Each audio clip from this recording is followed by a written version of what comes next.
Hello, my name's Elsie. I'm 28 years old, and I gave birth to my beautiful son nearly a year ago. As much as I would love to say that these past few months have been amazing, I have to admit that it hasn't been. Let me start from the beginning. The first thing you should know about me is that I'm the daughter of a single mother who raised me in poverty. I've seen the woman juggle 4 jobs just to make sure that I had food on my plate and a good education. There's nobody in this world that I respect and I admire more than her. Seeing her work so hard inspired me to do the same, and I managed to get into a great college with a full scholarship. I picked up a few odd jobs to manage my expenses as well, and I was living well. During my last year of college, I met my now ex-husband, Peter. Peter and I met at the coffee shop that I worked at. He was a regular and happened to turn up one day at closing time when I was the only one there. We got to talking and we decided to go on a date. One date turned into many more, and then we were in an official relationship. One thing about Peter, he came from a very privileged background, and he let that show in every way possible.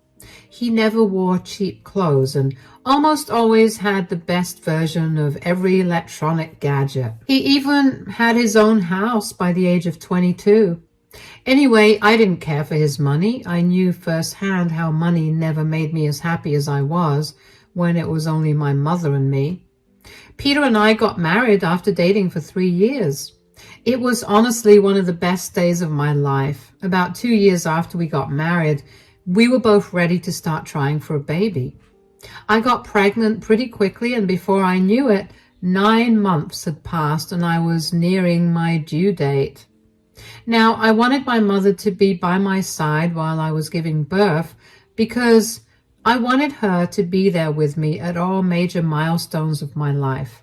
Unfortunately, my mom had to work, so she couldn't attend. My mom continued to work hard and refused to let me help out with money at all. The only way she'd accept help is if I bought her groceries or other important things that she probably wouldn't have been able to afford, so I did that instead. Anyway, I ended up giving birth to the most beautiful, perfect baby boy. I was discharged from the hospital the next day, and my mom came over that very day to meet me and the baby. Since it was the weekend, she asked me if she could stay with me and help me recover and get used to having a newborn at home. Of course, I agreed. I made that decision without Peter, so as soon as he got home from work, I informed him of my mom staying with us. "Sweetie, so I need to tell you something." "Yes, what is it?" "So my mom is in the other room. She came to visit me after giving birth to check in on me and to meet our child."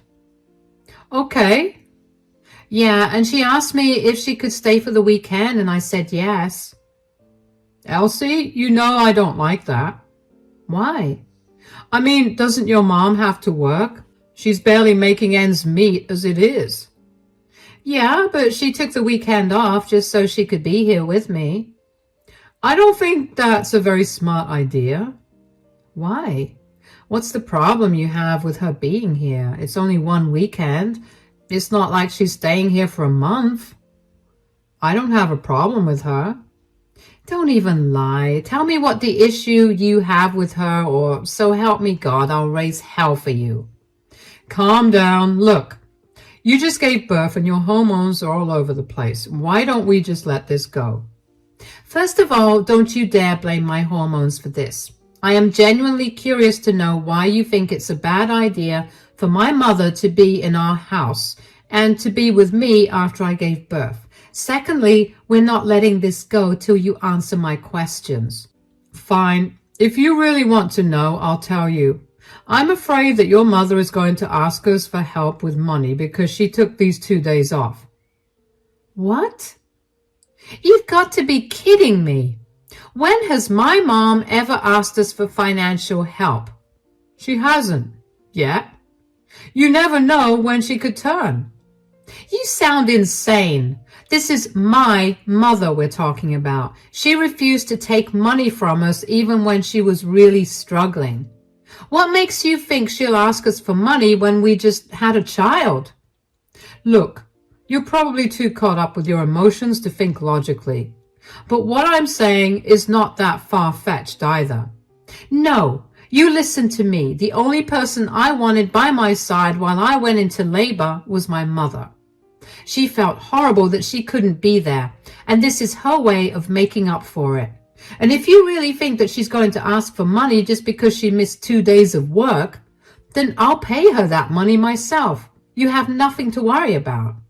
Okay, as long as you agree that it's going to come out of your wallet, I don't mind.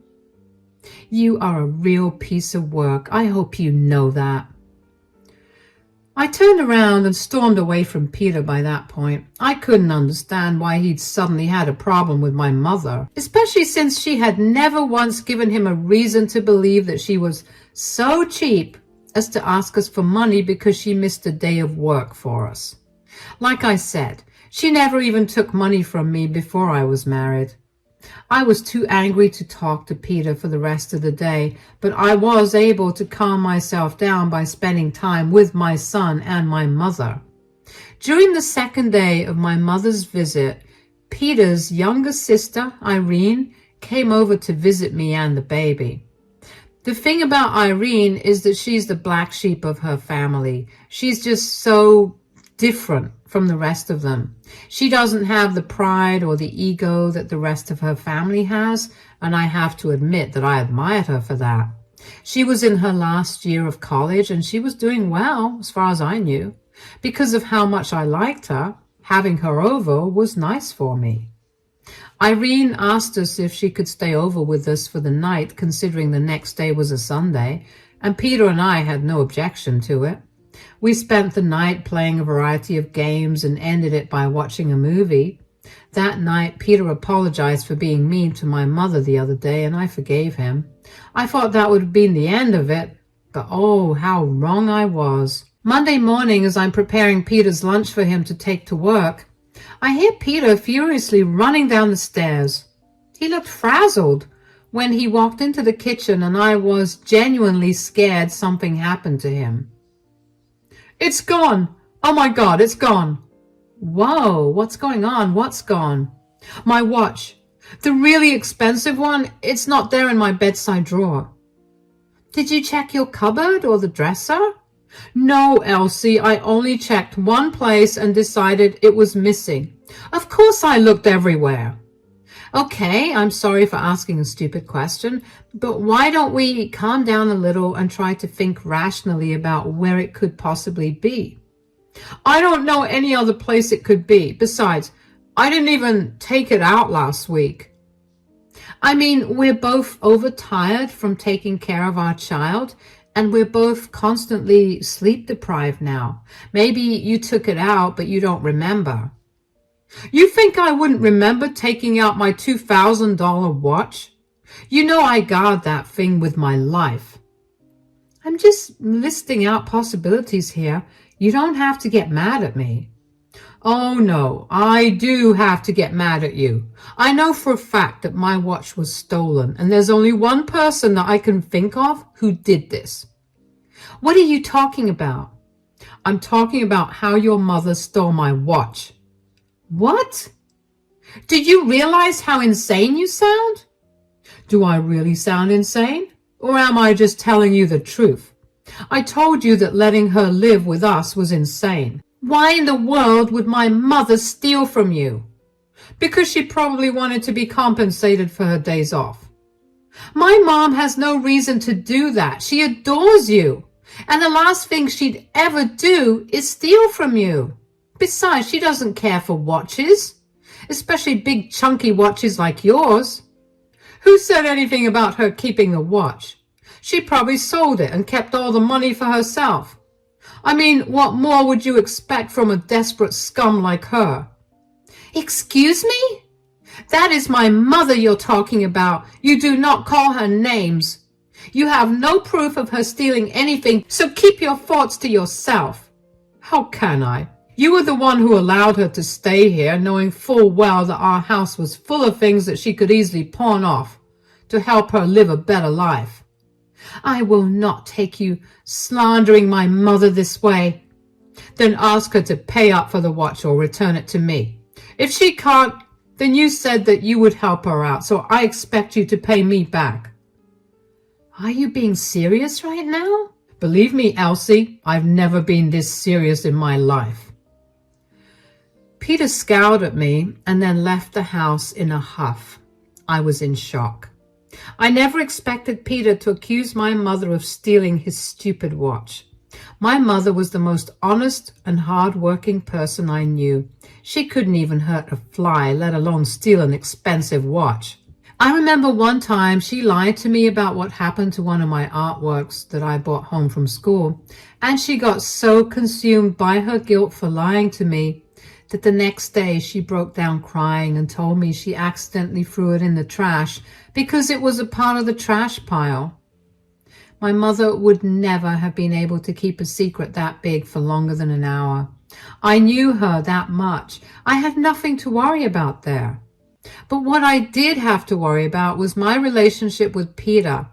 I didn't know if it was a postpartum thing, but I was seriously beginning to question our relationship. After Peter accused my mother of wanting to take money from us, I began wondering if our relationship was right for me. But now, calling her a desperate scum? I wanted to divorce him. I didn't immediately take any action, though. After all, I still didn't know if my emotions were all too heightened because I just gave birth. I was also grappling with the worry of how I would pay Peter back if he asked me to do it.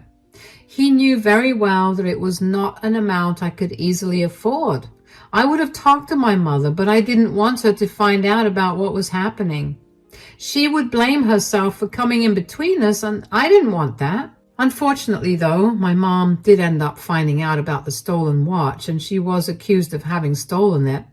I knew she found out because she called me about 3 days after Peter told me that his watch went missing to tell me that she knew. Hi, sweetie, are you free to talk? Oh, hi, Mom. Of course I'm free to talk. And yes, before you ask, I'm doing good, and so is your grandson. And yes, I'm feeding him well. Hold on. Are you crying? I'm so sorry. No. Why are you saying sorry? Why are you crying? Are you okay? Are you injured or something? No, it's nothing like that. Was it a bad thing for me to stay over at your place this last weekend? Of course not. Why would you ask me that? My house is as much your house as it is mine. I just wanted to know, that's it. Why did you want to know? Oh, no. Did Peter say anything to you? No, forget I said anything, please. Absolutely not. Tell me right now, did Peter say anything at all to you after you left from here? Don't be mad. But he called me up 2 days ago and he began yelling at me. He called me all sorts of names, including a thief. I had no idea what he was talking about, and then he told me that his $2,000 watch was missing. He told me that the only person who could steal it was me, and Sweetie, you have to believe me. I didn't steal anything. Mom, I know you didn't steal anything. I told him as much. I don't know why he had to call you to accuse you, but I'm going to teach him a lesson. Oh, you don't have to do that. Just as long as you believe me, I'm okay. I didn't tell you immediately because he threatened to take legal action against me if I told you. It was eating me up on the inside to not tell you, and now that I did and you believe me, I feel better, although I don't have any money to pay him back. What are you talking about? You didn't steal it, so you don't have to pay for anything. Yeah, you and I know that, but Peter does not. He sounded very angry when he told me that I had a week to pay for his lost watch. You don't have to worry about that at all. Okay, Mom? Let me take care of this. I'm going to find this watch for him, and then when he least expects it, I'm going to hand him divorce papers. Divorce?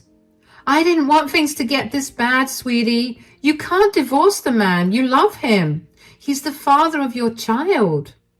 I loved him, yes, but this is not the man I fell in love with. This is a man that cares more about himself than anyone else, and I've been blind to it for so long. I draw the line at him hurting the one person in the world I look up to the most. Okay, sweetie, I'll be here to help you out with whatever you need. Thank you so much for sticking up for me and for believing me. Of course, Mom. Now, you try to forget all about this and let me take care of things. Anger, pure, unfiltered anger is what I felt after that call. I couldn't believe the lengths that Peter would go to just to belittle my mother. Calling her names and demanding she pay for the watch was not something I could tolerate. So I decided to do some digging. I went to all the reputed jewelry stores in our town and even scoured the internet for any traces of the watch. I hadn't found anything. That left only one place, the pawn shops. I went to practically all the pawn shops in town. Don't ask me how I managed to do that and take care of a newborn. Let's just say that when your mother's instincts kick in, you suddenly become a superhuman who's able to complete any task, whether child-related or not. Anyway, none of the major pawn shops in my town had the watch, and just as I was about to give up, I remembered that there was a tiny pawn shop just 3 blocks away from my house. I crossed my fingers and hoped that the watch would be there, and wouldn't you know it, it was. The pawn shop owner let me have a look at the watch, and after a little prodding and begging, he finally told me who sold it to him. I was so beyond shocked at who stole the watch that I asked him if I could see the CCTV footage of the day. He let me see it, and when I confirmed that he was telling the truth, I asked him for a printout of the culprit in the store that day.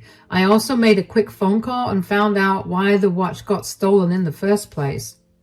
When I found the watch, it had already been a week since it got stolen, and it had also been a week since Peter talked to me. So I couldn't wait to get back home and shove the evidence of the thief in his face. Thankfully, Peter was at home when I got back. So I went around to a few pawn shops today to search for your watch. The watch that your mother stole from me, and did you find anything? I did find the watch, yes. But I asked the pawn shop owner about who sold the watch and when. Did he tell you that your mother stole it? Is this your roundabout way of apologizing to me? No, I have nothing to apologize for. What do you mean? The pawn shop owner told me the funniest thing. Apparently someone did sell him the watch last weekend, and it wasn't my mother. What? Then who was it? It was your sister, Irene. What? That's impossible. I knew you'd doubt me, so I asked the owner to give me photographs of the CCTV footage of the day that Irene walked into the shop and sold him the watch. Here you go. There she is, clear as day, and there is the watch on the counter. And before you question if it really is your watch, the watch is engraved with your initials on the back. But why would Irene steal from me? It's simple. I called your mother, and it turns out that she cut Irene off because she caught Irene stealing from her too. Irene probably got desperate for money and she stole from you. And it was the perfect opportunity for her to come over when my mom was there because she knew how much you looked down on my mom. Look, I'm really sorry. I didn't mean to. Save it. I don't want to hear any apologies from you. All I want is for you to call Irene over and confront her about this whole thing. I'll definitely do it. In the meantime, I know you don't want any apologies, but I really am sorry for all of this and for all the things I said. Are you really sorry? Or is this just an apology meant to make me happy for the moment? Are you going to turn on my mother again when something else of yours goes missing? I explained to you why I thought that way. I still agree with my reasoning. It's just that this time your mom didn't do anything and I was wrong. I'm sorry, okay? Whatever. Just call Irene over so you can talk to her about this. Hearing that Peter still thought he was right for being so elitist made one thing clear in my mind. I needed to divorce him. One of the first things I ever opened up to him about was how much I loved my mother. He knew how important she was to me. He knew how selfless my mother was, yet he couldn't look past her class to see the person she truly was. While Peter called Irene up and asked her to come over to our place that weekend, I went out to file for our divorce. When Peter was at work, I gradually packed up my things and shifted them to my mom's place. My mom was helpful, but she was silent for the most part. I knew that she was inwardly berating herself, but I also knew that I did not have the mental capacity at that point to explain things to her in a better manner. I just always reassured her that she was not the reason for everything that was happening. You know what else is funny, though? Peter never once realized how empty the house was getting with each day that passed. By the end of the week, only the bare bones of our house were there, and Peter barely recognized the difference. That only made me feel better about the decision I made to leave him. Anyway, that weekend, Irene came over. I could tell that Peter was trying his best to keep his cool and make sure that he would not explode in anger at his sister. When I opened the door to Irene, she looked pale and sweaty. She nervously greeted me. Hi guys, how's everything going? Irene, sit down. What's going on? I hope everything's fine. It's not. We know what you did. Do you want to explain yourself? What are you talking about?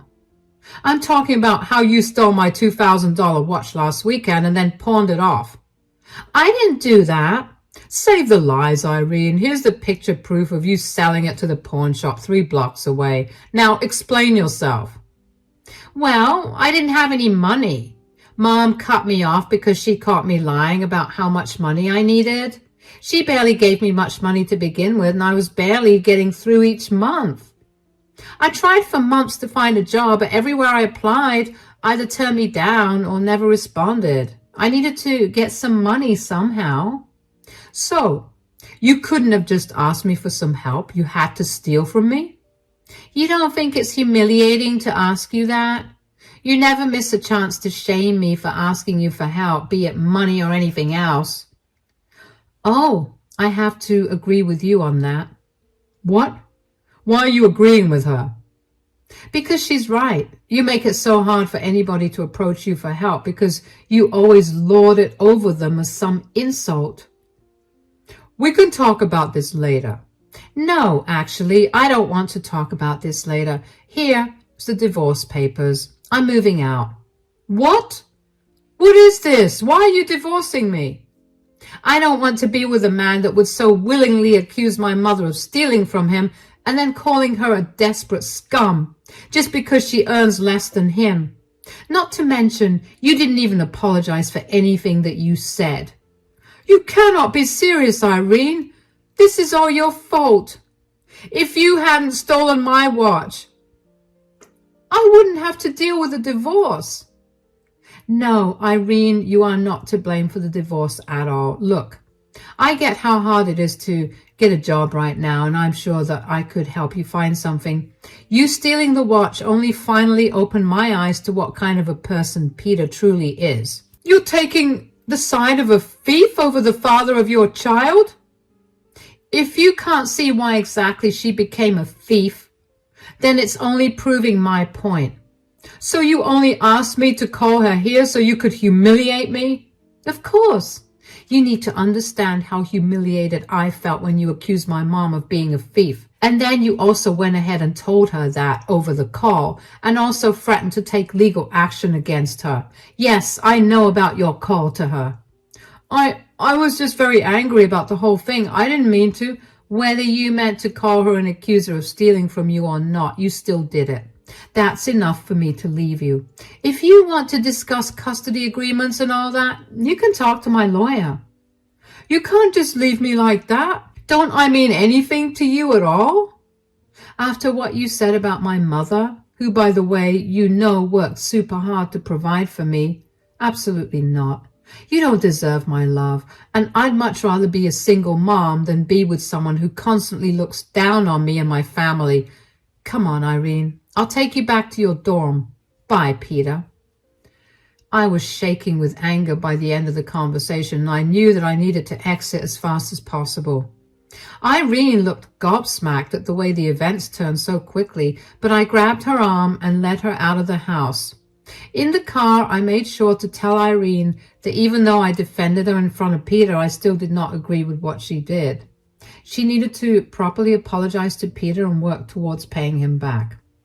Irene began to cry and thanked me profusely for being so understanding. I felt so bad for her because I knew just what kind of person my mother-in-law was. Peter got his better than everyone attitude from somewhere after all. After I dropped Irene off at her dorm, I made my way to my mom's place. My mom greeted me with the biggest hug and cried into my shoulder. She felt horrible because she thought she was the reason that Peter and I were getting a divorce. But after a long conversation, I helped her realize why that was not the case. Peter did not stop trying to get in contact with me, but I made it explicitly clear that I wanted nothing to do with him and that if he wanted to talk to me, he could go through my lawyer. Thankfully, Peter realized eventually that I was not going to back down on my decision, so he signed the papers and we got divorced pretty quickly. We had also signed prenups, and that made the entire process so much easier. As for custody of our child, my state favors the mother, so I managed to get full custody. But Peter got visitation every weekend, and for the sake of our child, I've decided to be as civil as possible with Peter. That will obviously stop the second that Peter starts bad-mouthing me or anybody that he considers beneath him to our son. Anyway, it's been a good few months since Peter and I got a divorce, and Peter still texts me from time to time to tell me that he regrets what he said every day. He tells me that he still loves me, but I can't help but think that it isn't true, especially since he had been so ready to put me and my mother through financial ruin over a watch. Because I never replied to him, he suddenly switched from professing his love for me to telling me I was a poor, disgusting scum who only used him.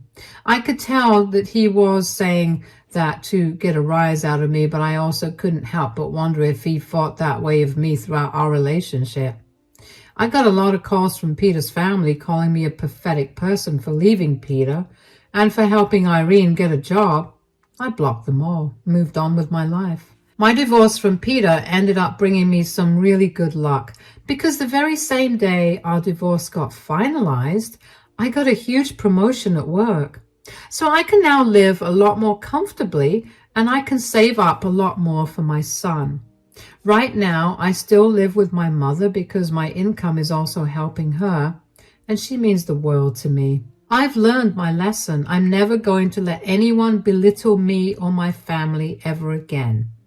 Thank you for listening to my story. Hello, my name's Hazel and I'm 23 years old.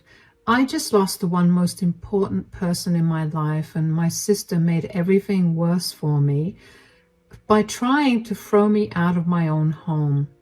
Today, I want to tell you about how I worked around it and put my entitled sister in her place.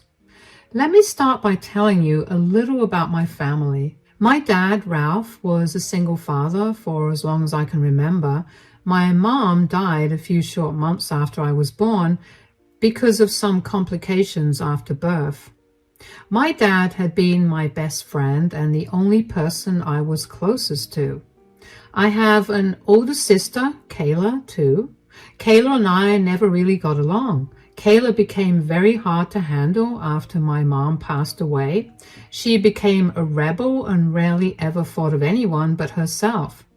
My dad used to let her off the hook solely because he felt guilty that she didn't have her mother by her side. While I understood that losing a parent that you grew up with for 5 years can be heartbreaking and brain-altering, I still didn't think it justified her treating me like I was trash growing up. I guess somewhere in her heart, she blamed me for the loss of our mother. It was a guilt that ate me up every time, which is why I let Kayla get away with all the mean things she did to me as well. Dad put her in therapy when he found out that Kayla was bullying me. But Kayla refused to go to therapy after a few sessions, and that was the end of it. Eventually, Kayla had to go off to college, and when she left, She never looked back at us. In a way, it was a relief for me. I never had to deal with Kayla and her bullying. Dad and I only got closer because of how much time we got to spend. Kayla would call us sometimes, but it was only to ask Dad for money. Before Dad could even pass the phone to me, she would hang up. That was pretty much the extent of our relationship by that point. Kayla was only there so she could get money from Dad. I found out through social media that the reason she needed so much money was because she was always out partying. Because of all the partying, Kayla ended up not being able to attend her classes. She was then forced to stay back a year and redo it. I don't know how she managed to graduate college, but I'm sure Dad had a stern talking to her about it, and I know it involved him cutting her off financially. Kayla barely ever called after that. Anyway, I also moved out to go to college, and while I missed Dad a lot, I still had a great time at college. Then, during my final year, I got a call from Dad. Now, don't get me wrong, I called my dad every single day, but only at night when both of us were done with our days. This call from Dad happened in the middle of the day, and I immediately knew something was wrong. Dad asked me to meet him that day because he needed to tell Kayla and me something. I dropped everything that I was doing and rushed over to Dad's place. I couldn't get my heart to stop racing, but I tried to remain calm for Dad's sake. I texted Kayla to see if she was on her way too, but she told me that she had better things to do than meet Dad, so she was partying. I rolled my eyes at her and tried my best to get all the bad thoughts about Dad's request to meet so urgently out of my head. When Dad opened the door, he looked tired. I greeted him with a hug and stepped into the house. "Hey, Dad." "Hi, sweetie. How you doing?" "Well, college is tough, but that's what I signed up for, so I'm just getting through it. What about you? How are you? Why the sudden call to come here?" "I have some news to share with you too. Speaking of which, where's your sister?" "I texted her when I got here, and she told me that she can't come because she's at a party right now." "Oh, she didn't think that it was kind of alarming that you called us out of the blue and insisted on us coming over." "It's okay then. You could pass the message on to her." "Tell me, please. I know I look calm on the outside, but on the inside, I'm freaking out." "Okay. I've been having these pains in my abdomen for a long while now, but I never got it checked out because I just thought that it was gas or something." "Uh-huh. Well, a few days ago, the pain got really bad, so I drove myself down to the hospital, and I got myself admitted there. They ran a lot of tests on me, and finally what? They found a tumor on my pancreas." "What? But it's not that bad. A simple surgery could take it out, and after some time for recovery, you'll be fine." "Well, the surgery will be happening anyway, but they ran some tests on the tumor, and well, it's cancer." "What? Please tell me you're joking." "Sweetie, I would never joke about something like this." "Have they mentioned what stage you're at?" "I'm already at stage 3. They can prolong my life just a little more, but there's not much hope for me." "That can't be! Oh my God!" "Look, I know this is hard for you to take in, but I want you to know that you and your sister are the best things that have ever happened to me. You guys have made my life complete, and seeing you two blossom into wonderful women has been a pleasure." "I don't know if that's true about Kayla, but sure." "Sweetie, be nice. I know you're hurting on the inside, but we'll get through this, okay?" "Yeah, I'll move in here, and I'll commute to college." "What? No, there's no need for that." "Dad, you're going to need someone to take care of you, so let me do that." "You don't have to spend your prime years at college taking care of me." "Dad, I only have 1 semester left, and I'm not losing anything by taking care of you. I want to be able to spend as much time as I can with you, okay? I'm not taking no for an answer. All right. Thank you so much, sweetie. I kept a smile on my face while I was with Dad that day, but I broke down hard when I got back to my dorm. I couldn't imagine my life without Dad. I texted Kayla about what Dad told me, and she never responded to me. I didn't pay much attention to that anyway because I had to move all my things back into Dad's place. The next few months were rough. Dad's health rapidly deteriorated. Dad opted to get chemotherapy just in case there was a chance of getting rid of the cancer. I did my best to balance taking care of Dad and studying for college. I somehow managed to get through college, and let me tell you, my dad was the proudest dad I have ever seen at my graduation.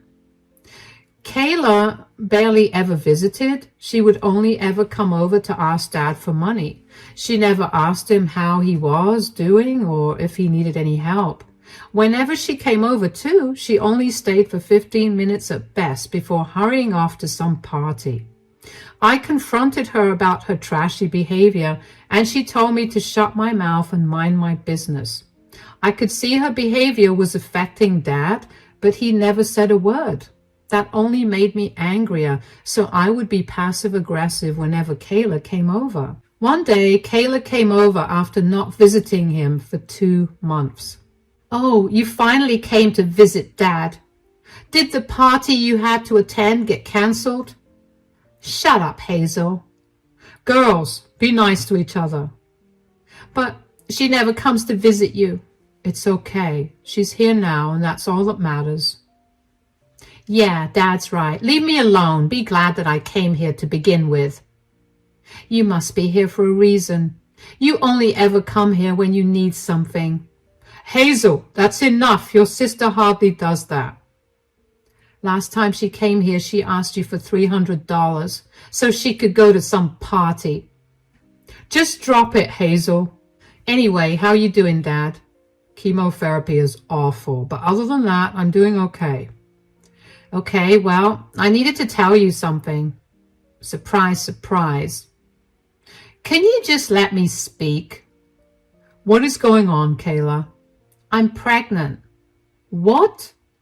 Since when?" "I missed my period last month and this month too, so I took a pregnancy test and it was positive." "Okay, and do you know the father of the baby?" "That's the thing." "No way, you don't know who the father is, Kayla. You're barely earning anything. How are you going to take care of a child?" "You think I'm not worried about that? I wish I knew who the father was, but I can't seem to remember." "You know, Kayla, I expected so much from you. I never thought that you'd be the kind to be this irresponsible. I never let anyone say a word against you for your lifestyle, but this is way too irresponsible even for you." "I know. I don't expect any help from you. I just wanted to let you guys know about this." "Good, because I would not help you out anyway." "Wait, are you being serious?" "Of course I am. I'm done bailing you out of your problems. I'm already stressing out about how long I have left to live, and the stress of helping you raise a child is not something that I want to deal with." "But I'm your daughter. How can you do this to me when I'm pregnant?" "You're kidding, right?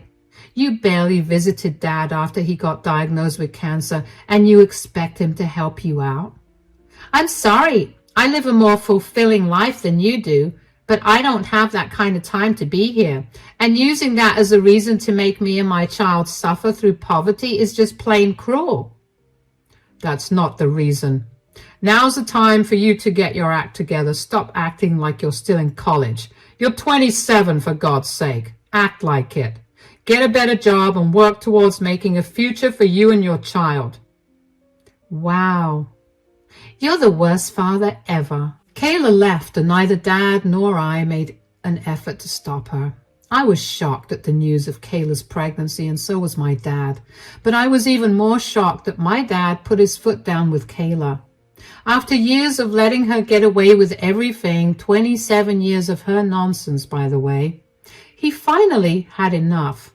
I guess he realized that he'd done more damage by letting her have her way and decided it was time to stop doing that.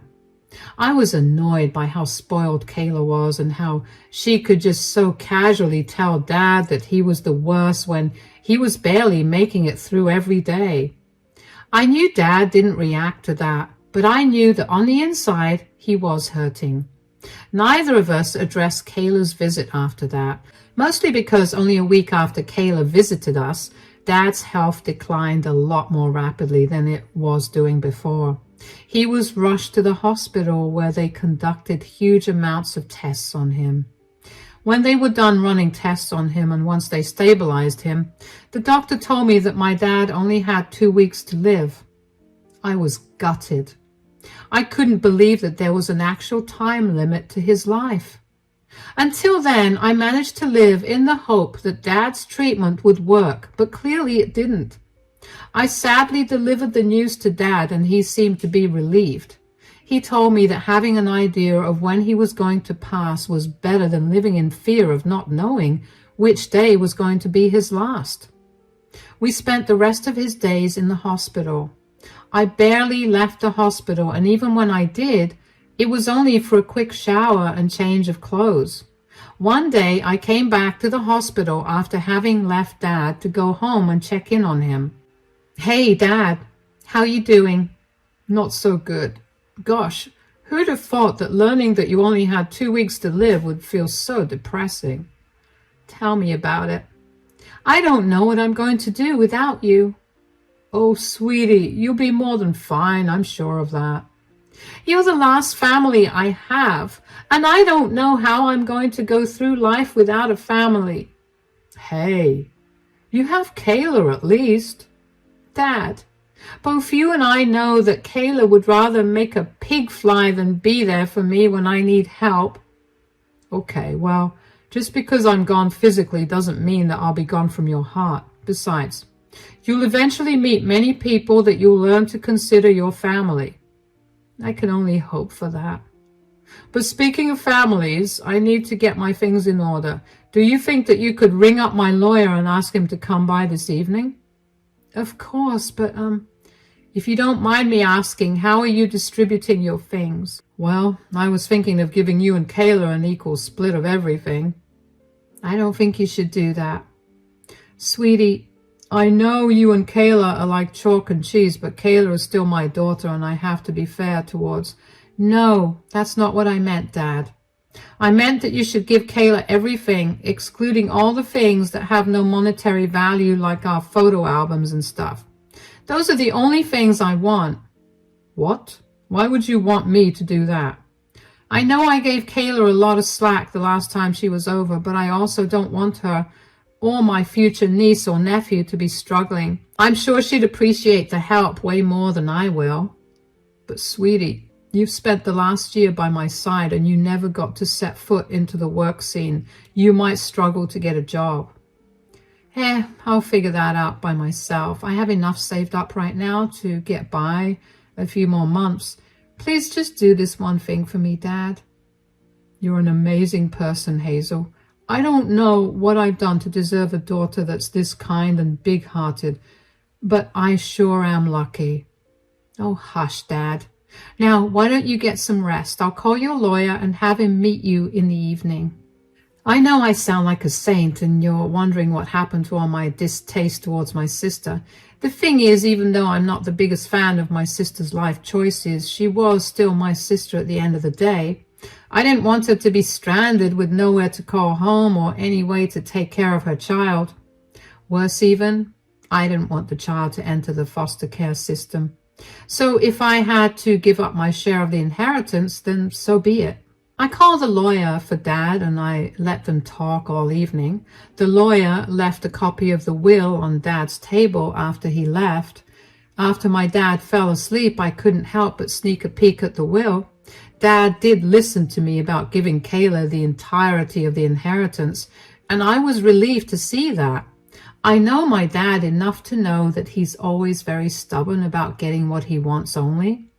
But then I noticed the fine print at the bottom of the will that stated that the only way for Kayla to get all the inheritance was for her to find the father of her child within 2 months of his passing. I knew it. My dad was stubborn and always had to have his way. I couldn't help but feel so loved when I saw that, though. Even when he was living his last few days, he had my back.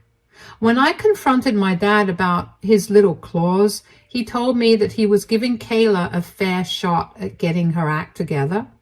And he knew that I had a kind heart anyway, so I would split the inheritance with her, even if she didn't find the father of her child. He was just trying to help her get her life together. Dad passed away a few days after that, and I was beyond devastated. I was the one who came to his room and found him cold. I barely remember much of what happened after, but I know that I was one who took care of all the funeral arrangements. I wanted it to be done as soon as possible, so the funeral took place 2 days after Dad's death.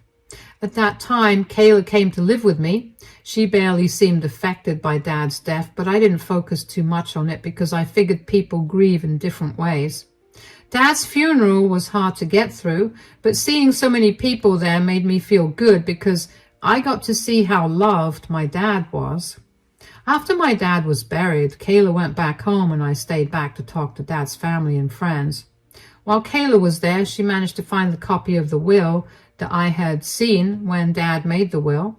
She knew that she was the inheritor, and I imagined it made her very happy. Because when I got back home, I found all my things packed and kept in the living room, and I ran up to my room and found it empty. All of my things were gone, and only the bed and the dresser were there. I walked downstairs and saw Kayla standing there. Kayla, why is my room empty? Oh, I decided to get some cleaning done. And you thought that you should clean out my room, literally? Yeah, oh, I meant to tell you that you need to leave. Excuse me? You heard me. You need to get out. You can't throw me out of my own home. This may be your home, but now this house is mine. Or did you forget that Dad left me this house? It's barely been a week since Dad's funeral and you're already kicking me out? Do you not think that's cruel to do to me? It may be cruel to you, but I know that I need all the space I can get for when my baby comes. If that means throwing you out, then so be it. Where am I even going to go? I just graduated college and I spent the last year taking care of Dad. I barely have any money. I would love to give you some advice, but I don't care enough about your problems. What's wrong with you? When did you get so inhuman? Gosh, stop being so dramatic. Your life isn't ending. I'm just telling you that you need to move. I'm not going anywhere. I'll sleep on the bare floor if I have to, but I'm not leaving. This house is mine now, and I get to make decisions regarding it. You have to listen to me. I don't have to listen to a single word you say. You're a cruel person. You know how much I've been struggling since Dad died, and you're making things worse for me for your selfish reasons. You think I'm not struggling with Dad's death too? I'm only looking out for my child in the same way that he looked out for me by giving me everything he owned. I know that he only gave you everything to help you kickstart your journey as a single mother. I'm sure he never thought that you'd be capable of throwing me out of my own home, because if that thought even crossed his mind, he would have split the house between the two of us. Sure, but he didn't do that now, did he? It's mine. And if you don't leave right this instant, I'm going to call the police and have you escorted off my property. Please, just at least stay tonight. Absolutely not. You always got your way with Dad, but that's not going to happen with me. Wow. Okay, you're going to have to keep my stuff here for the night. I'll figure things out, and then I'll grab my things. You have until tomorrow to get your things, or I'm throwing them out. How do you expect me to figure things out overnight? Not my problem. Fine. Just so you know, this house won't be yours for long. What are you talking about? Maybe you should read the fine print on Dad's will, and when you need help, best believe that I'm not helping you out at all. I was fuming. How could Kayla be so heartless? What did it take for her to be a human? She was going to have a child, and if she couldn't treat her sister with respect, how was she going to treat her child? I drove around for a long while before I finally calmed down enough to find a place to rest. I called my best friend up and explained my situation to her. She assured me that I could stay at her place for the next 2 months until I got my place back from Kayla. I went over to my best friend's place that night and only went back home the next morning. When I got there, I heard Kayla running down the stairs just as I was picking up the last bag that I needed to load into my car. Before you make a fuss, I just came back to get my things. No, wait. What do you want? I'm so sorry, I didn't mean it when I said that I wanted you to leave. Why the sudden change of heart? I read the fine print like you asked me to, and I had no idea that Dad had done that. Oh, well.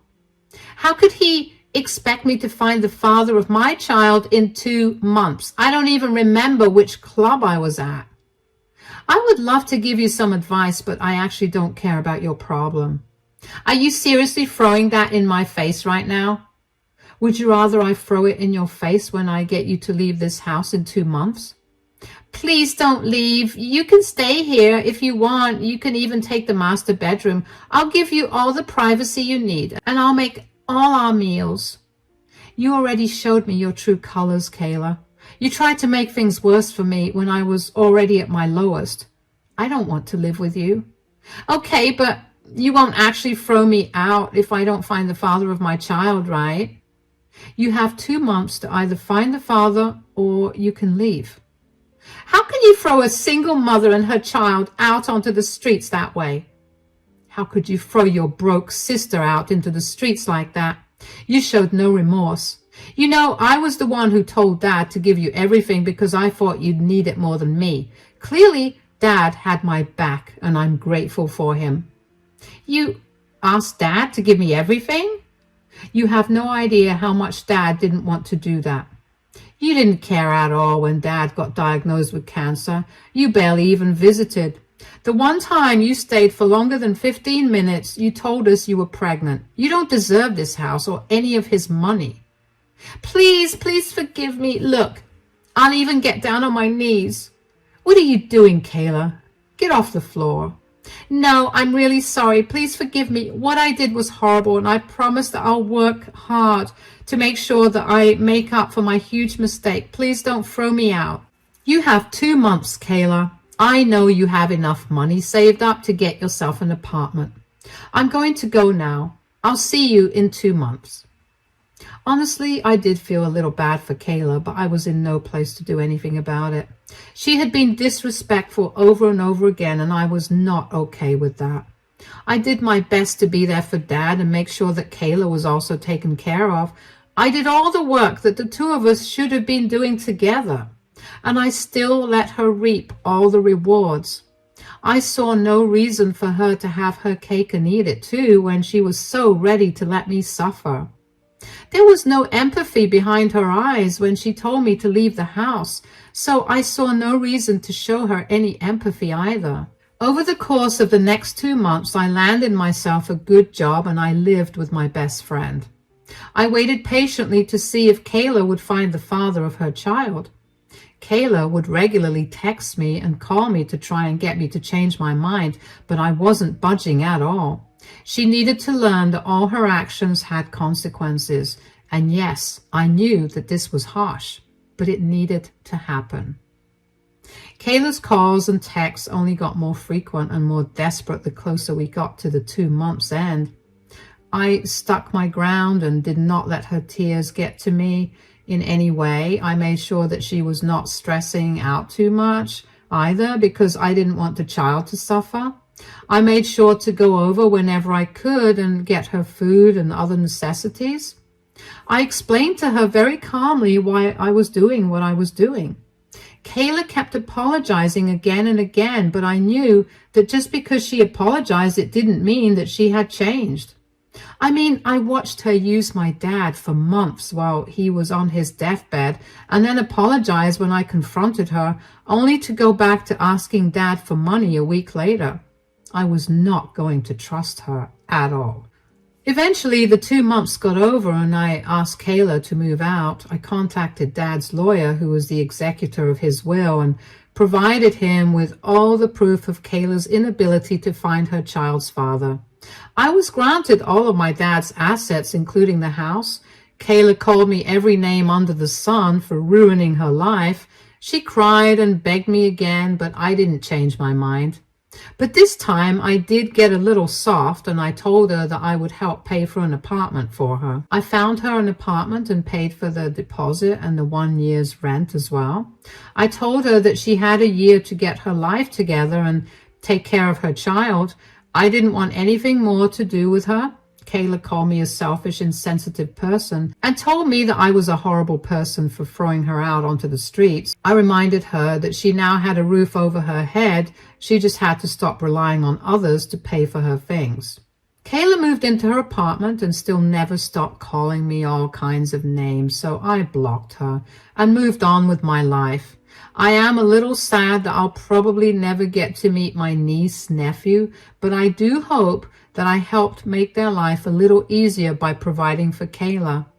As for how I'm doing right now, I'm still struggling with the loss of my dad. But the days are getting a little easier to get through, so that's a good thing.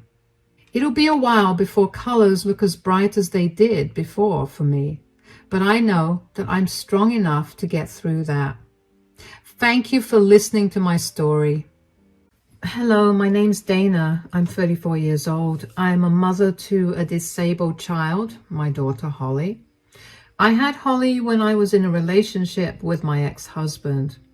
The two of us had always wanted a child, so we tried immediately after we got married, and I got pregnant with Holly. However, I had to give birth prematurely, and Holly didn't get to fully develop physically. Her arms aren't developed and her legs are all crooked. Anyway, it takes a lot more patience to raise a disabled child. The stress of it all got to my ex-husband, and he asked for a divorce just a few months after Holly was born. I was devastated after that, and I barely made it out of the divorce alive. The only person that kept me going was my sweet baby girl. I made a promise to myself that if I ever got into another relationship, I would never be with someone who would not see Holly as a child and would rather see her as just a disabled person. 4 years after my divorce, I met Jake at a coffee shop. The coffee shop was crowded and we ended up sharing a table. We got to talking and we spent a good while talking. We decided to meet up again, and before I knew it, I began developing feelings for him. So I informed him that I was a single mother to a disabled child, and if he was not okay with that, we'd have to stop meeting. He told me he was okay with that, and that he had a daughter from a previous marriage. We dated for 1.5 years before we introduced each other to our kids, and I loved his daughter, Kiara. Not only because she was so sweet, but also because she got along so well with Holly. She treated Holly like a regular kid, and it made my heart melt. Kiara was significantly older. She was around 14 when I first met her, and even though good behavior is expected from kids at that age, it was still heartwarming to see her treat Holly so well. After we introduced each other to our kids, Jake and I decided to move in. Jake had his own home while I lived in a rented apartment, so we figured that Holly and I would move in with him. A few months after we moved in together, Jake proposed to me and I happily said yes. I was practically floating on cloud 9 after we got engaged. I never thought that my life could get any more perfect. Around Christmas time of our 3rd year together, Jake asked me if I'd be open to taking a family picture for us to put on Christmas cards that he could send to his family and friends. Of course, I was on board with that, so we decided on a day to get the pictures to get taken, and when the day came, I got Holly ready. Jake began to get impatient and called everyone to gather round. Okay, everyone, gather round. We're going to take a picture to put on our Christmas cards. Do we have to do this? Dad, I have to complete my homework right now. It's only going to take 10 minutes at best. Your homework can wait that long. Dana, come on. I'm here. I'm here. Sorry, I was just getting Holly ready. I'll just park Holly's wheelchair here. Is that okay, sweetie? Yes, Mama. Oh, Holly, could you move yourself a little away? A little away? She's going to be out of the frame. Yeah, that's kind of the point. Excuse me? This seems a little too much for us. Come on, Holly, let's go play some Xbox. Thank you, darling. Gosh, look what you've done. Why do you always have to be so dramatic? Dramatic? What are you even talking about? You were the one who asked my child to be out of the picture. Yeah, because I don't want people to get disgusted when they receive our card. What? Oh, please. You and I know that Holly is an eyesore. Every time I see her in one of our pictures, I feel like the entire picture is ruined. Have you felt like this the entire time? Not the entire time. I mean, I love Holly, and I mean nothing against her, but her huge wheelchair and her deformed hands make for such a bad eyesore. Wow. The last thing I expected out of you was to be ableist towards my daughter. That's not it. I just want us to have good family pictures. This is the first time in 4 years that I'm going to be able to take a bigger family picture that's not just Kiara and me. You know, when you got into a relationship with me, you agreed to be a part of Holly's life and let Holly be a part of yours. You cannot possibly ask her to not be a part of our family picture. Just because she doesn't fit your aesthetic purpose is no reason to exclude her. I told you that I meant nothing against Holly. Save it.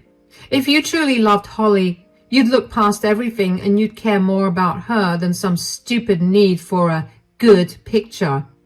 I'm going to grab Holly and I'm going. Don't even try to contact me. Oh, come on. It's not even that deep. We can take the picture with Holly. Don't leave. I couldn't believe what Jake said. He had never said anything remotely mean about Holly.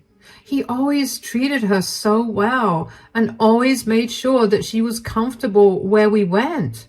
He was excellent with her, and I had always thought I hit the jackpot by finding him. Clearly, that was not the case. I never expected him to think Holly was disgusting. Jake followed me as I made my way over to Holly's room and grabbed a bunch of her things. He kept telling me that I was overreacting and that I didn't actually understand what he was saying. I didn't answer him at all and just let him ramble. I went to Kiara's room where Holly was and told her that we were leaving and wheeled her out of the house and into my car. I drove away to my mom's place. My mom looked very concerned when we showed up because I looked so pale.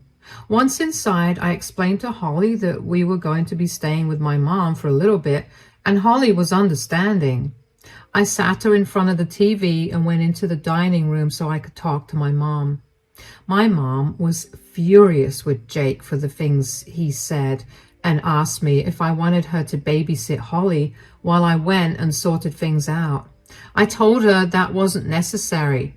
The thing is, my whole perspective of Jake changed the second he uttered those words. Gone was the kind and caring man. He was now just the same as my ex-husband, a disgusting, discriminating coward. I didn't see how talking to him would make anything better. I was filled with so much rage towards him that I wasn't sure if I could talk to him without being rude. Being rude towards him would not make me any different than him, and I didn't want to give him that satisfaction. I stayed with my mother for a week, and during that week, Jake kept blowing up my phone with texts and calls. I never responded to any of them. I may have calmed down a little over the week, but I was still beyond angry at him. But then, one day, Jake's mother, Sherry, called me. "Hi, sweetie, I hope I'm not disturbing you." No, I just gave Holly a bath and now she's watching TV. That's good to hear. I just called you because I needed to ask you something. Yeah? What is it?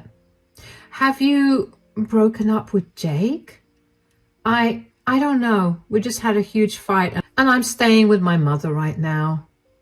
Right, that's what Jake told me. He told me that you got mad because he asked that Holly move a little to the right and you didn't like that.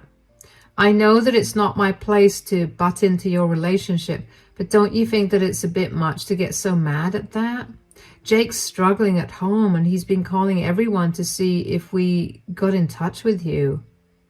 First of all, Jake didn't just ask Holly to move to the right.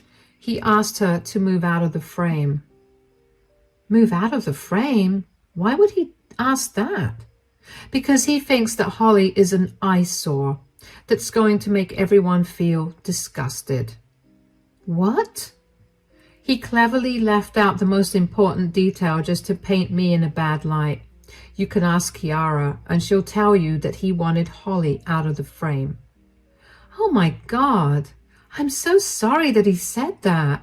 I never expected him to think that way. I never even raised him to think that way. I don't know where that came from either. He had never once displayed any signs of dislike towards Holly, especially over her disability. He used to always speak so highly of her whenever he met us. Or actually, now that I think about it, he was always bragging about how much care he took of her. Care? Oh no, he never took any care of Holly. We both decided from the start that we'd each only parent our kids and never the other. Oh, I had no idea. You know what? I'm going to do something about this. What do you mean? Because if you think that yelling at him or even just talking to him is going to change his mind, I don't want it. After talking to you today, I've realized just what a liar Jake is, and I don't want him to be a part of my life anymore. I'm fully on your side in this, but I don't plan on yelling or talking to Jake. I have a better idea. Just trust me, and don't break up with him as yet. But what are you going to do? Just hang in there. I'll call you in a few days and I'll let you know. I'm so sorry for assuming the wrong thing, by the way. But thank you for telling me the truth. You have nothing to apologize for.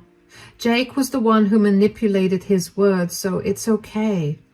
Take care until then. Bye. That phone call from Sherry was even more of an eye-opener for me. Clearly, all the things that I thought Jake did for Holly because he loved her were not done out of love, but rather as a means for him to show off. The thought of that only made my anger flare up. The same girl that he was bragging about was too ugly to be in his pictures. The sheer audacity of that man to do that. And aside from that, he also conveniently left out what the fight was about. When I heard Sherry tell me that, it took everything in me to not be mean to her. She did nothing wrong to me. In fact, she was wonderful. She and I got along really well, and Holly loved her too. I knew that Sherry was only acting on information that Jake had given her.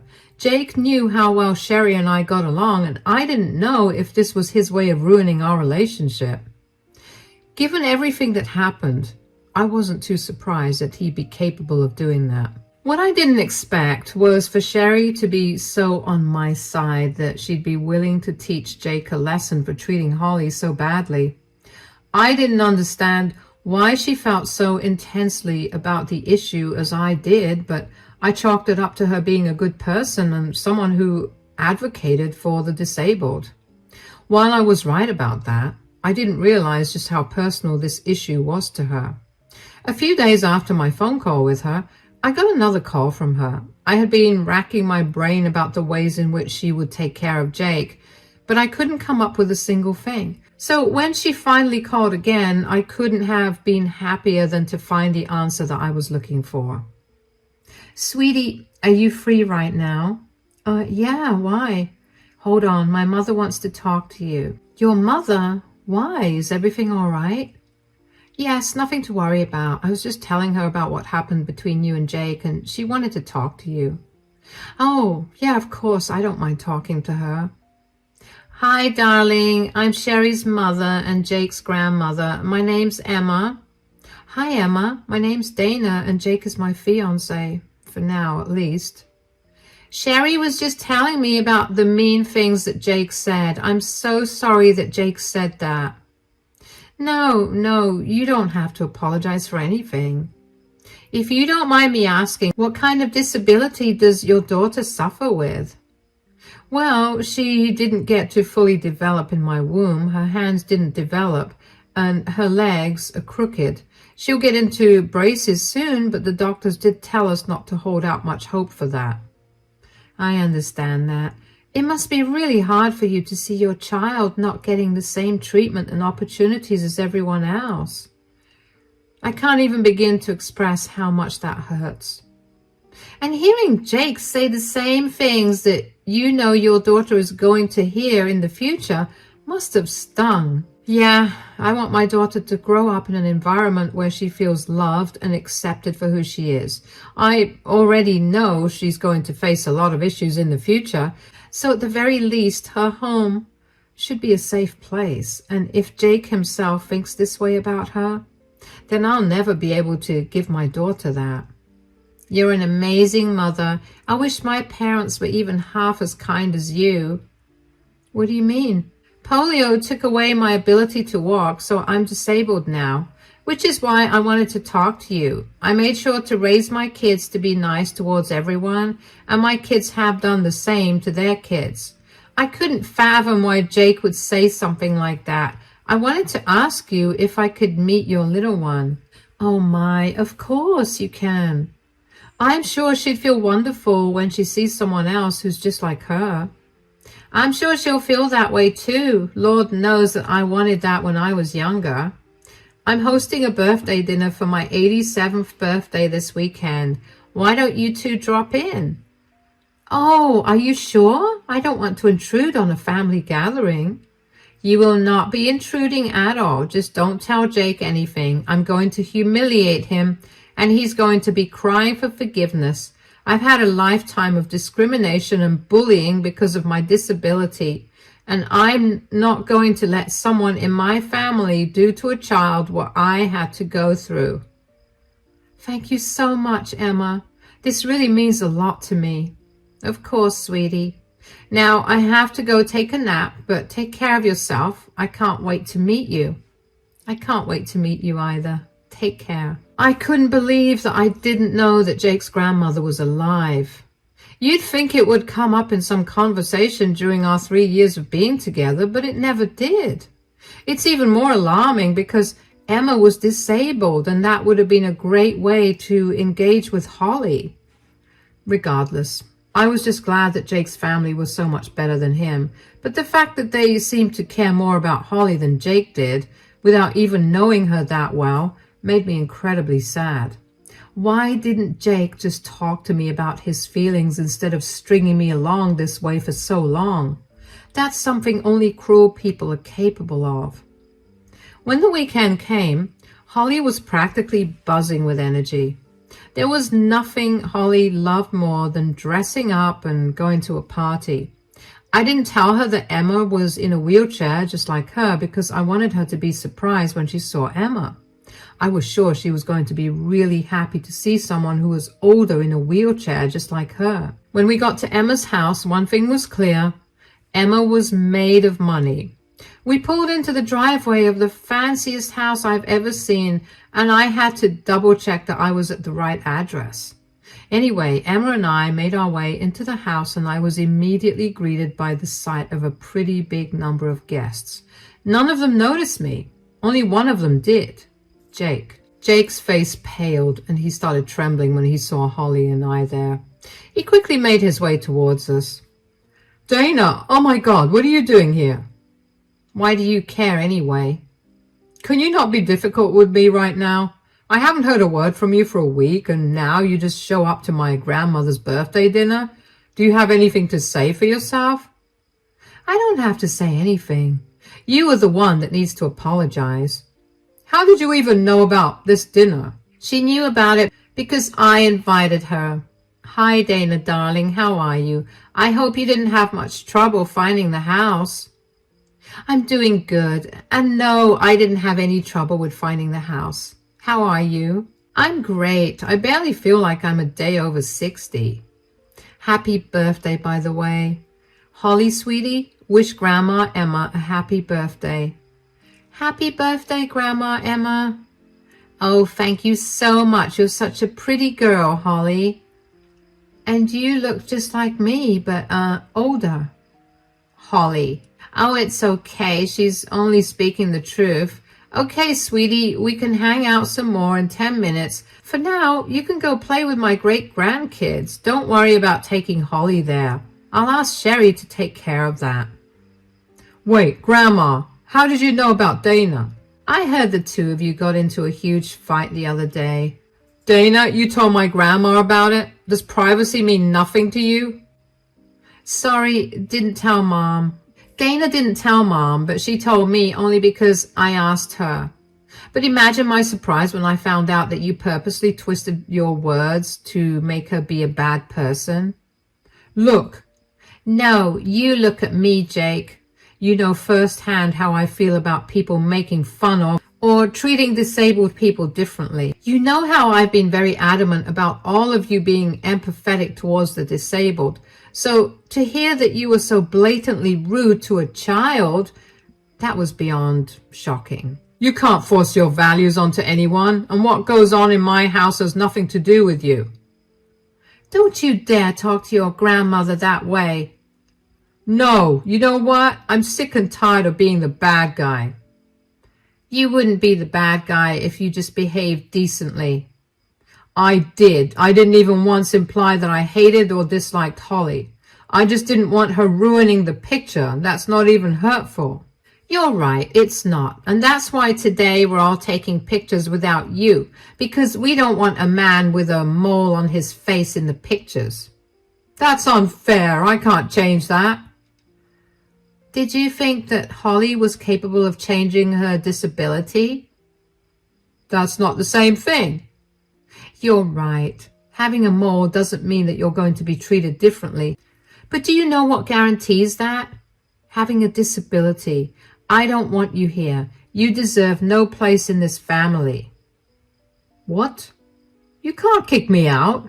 This is my house and it is my birthday. No one is going to go against me, so leave. Come on, Dana. I want to spend more time with you and Holly. Jake looked at Emma as if he had grown a second head.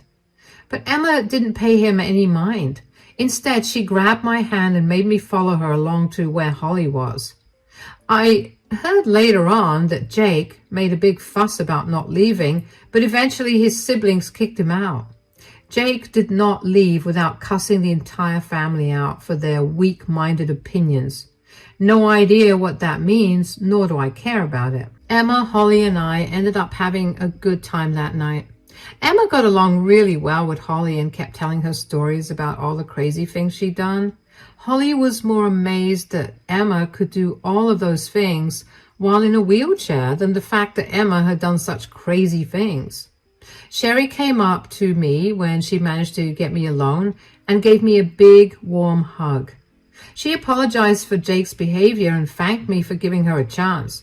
She told me that she raised Jake to be much better than this, so she didn't know where these thoughts came from. I mean, I imagined that growing up around someone who was disabled would make one more empathetic towards the disabled, but in Jake's case, it went the complete opposite way. Jake's siblings and I also got to talking. We had briefly met each other a year ago, but we didn't actually get to talk. They were all such lovely people who practically showered Holly with kind words. How Jake was related to all of them is beyond me. The dinner went really well, and I felt happy for the first time after Jake and my big fight. Both Holly and I went back home with the biggest smiles on our faces. But that joy did not live very long. Just 2 days after the party, Jake came over to my mother's place and began banging at the door and yelling for me to open up. I quickly put my mom and Holly into one room and told them not to come out unless absolutely necessary. I took a deep breath and opened the door. I didn't even get to say a word before Jake started yelling at me. Did you have to kick me out of my own family gathering that way? What in the world are you talking about? Don't act all coy. You know that you did that on purpose. What did I do? You purposely painted me in a bad light. Now none of my family wants to speak to me, and I've also been taken off my grandmother's will. Do you know how much I was counting on that? Why would you blame me for your disgusting ideas? It was one picture. You could have just talked to me about how you felt instead of ratting me out to my family. I did tell you that it wasn't a nice thing to say. You told me that your ideal picture was more important than my feelings. Oh, you've ruined my life. I knew that being in a relationship with a mother of a disabled child was a bad idea. Who asked you to be with me? I warned you clearly when we first started dating that my girl would be my priority, and if you did anything to hurt her, we'd be done. I didn't know how intensely your family felt about the disabled, but I'm very glad that they do, because it shows me that you're the only one with disgusting values. I'm going to make you pay for what you've done to me. What do you want me to pay for? A lesson in ethics and morality? Because I hope what's happened here has been enough. You're impossible. You need to talk to my mom and my grandmother about this. Tell them you were lying and get them to talk to me again. I don't have to do any of that. I did not lie, and they're angry at you for not only saying disgusting things, but also for lying to them. You started this, so you can finish it yourself. Goodbye. Nothing felt more satisfying than slamming the door shut in Jake's face. Jake looked stunned when I told him that he was at fault for what he did, and I don't know why either. How much self-awareness and common sense do you have to lack to not see what you're at fault in? Jake kept ringing the doorbell to get me to come and talk to him. I simply told him through the door that if he continued to remain on my mother's property, I would call the police. He left pretty quickly after that. Good riddance. Needless to say, the engagement got called off. Jake and I broke up and things went back to normal after that. The only change was that Sherry and Emma became a new constant in our lives. Emma and Holly pretty much became best friends, and Holly always asked to go over to Emma's. It was so heartwarming to see Holly feel like she wasn't different and to see her in her element like that. Sherry and I became close too. She was a lot like my mother, and it felt comforting to be around her. Jake was actually cut off from the rest of the family. Sherry told me that while it hurt her to do that, what hurt even more was to see Jake have such views even after being around a disabled person all his life. I understood her pain because I too lost someone I loved so much. The last thing I expected was a partner who was ableist. Turns out it wasn't only Sherry and Emma's side of the family that cut Jake off. Jake's daughter, Kiara, also decided that she was done with her father. As soon as she turned 16, she moved in with Sherry. Jake never tried to fight for custody because he thought that Kiara was also brainwashed with his family's ideals. I can't believe that I had ever loved him, but I was glad that I got to spend more time with Kiara and that Kiara and Holly got to be with each other again. I only had to meet Jake one more time after we broke up, and that was only to move my things out of his house. Jake did not hold back from insulting me and throwing all kinds of words at me for ruining his life. I barely paid him any mind, and that only angered him more. It got to a point where he lunged towards me, but thankfully I saw him coming towards me out of the corner of my eye and moved out of his way. I told him to keep his anger to himself, and I will call the cops myself and get him arrested for trying to hurt me. Jake huffed and left the house. I quickly grabbed my stuff and practically ran out of the house. Only after I was a safe distance away from Jake's house did I finally break down. I hadn't shed a single tear since everything that happened, but him almost laying his hands on me was the final straw. Of course, I got a restraining order against Jake because I didn't want him to get anywhere near me or Holly. Sherry and Emma were furious when they heard about what Jake had done, and only reached out to him to let him know that if he tried anything more, they were going to contact his uncle, who was his boss, and they would get him fired. Jake was silent after that. It's been a wild ride so far, but I finally got my own place and Holly is happy. I may have lost Jake, but I ended up gaining a whole new family after he left. And I couldn't be any happier about it. Thank you for listening. Hey, my name is Willow and I'm 26 years old. At my young age, I'm already the CEO of a company, and that's only been possible because of all my hard work and dedication to my company. But before I tell you about how I made it to this position, let me tell you about everything that I had to endure before I even felt an ounce of success. My dad died when I was very young. I hardly even remember the man. As far as I'm concerned, my mom raised me for 13 years all by myself. Of course, she was lucky enough to have the support of both my grandparents, so she never had to struggle too much when raising me. Still, I recognize more than ever how much work she put into me, and I'm grateful that she did. When I was 13, my mom happened to reconnect with her high school boyfriend, Jerry. Jerry and my mom dated throughout high school, but they ended up breaking up because they were moving to different states for college. Somehow, Jerry landed in the same state as my mom, and he was divorced. Talk about fate. Anyway, the two started dating again shortly after they met each other, and after a year of being together, they introduced each other to their kids. That's right. Jerry also had a daughter, and she was a year older than me. Her name is Andrea. My mom and Jerry got married after another year, and we all began living together. Now, while Jerry and I got along fine, I never got along with Andrea. Andrea always made it a point to put me down for one thing or another. Whenever she saw me crying because of her mean words, she would laugh in my face about it. I never understood why she got so much pleasure from being mean to me, so I always did my best to ignore her.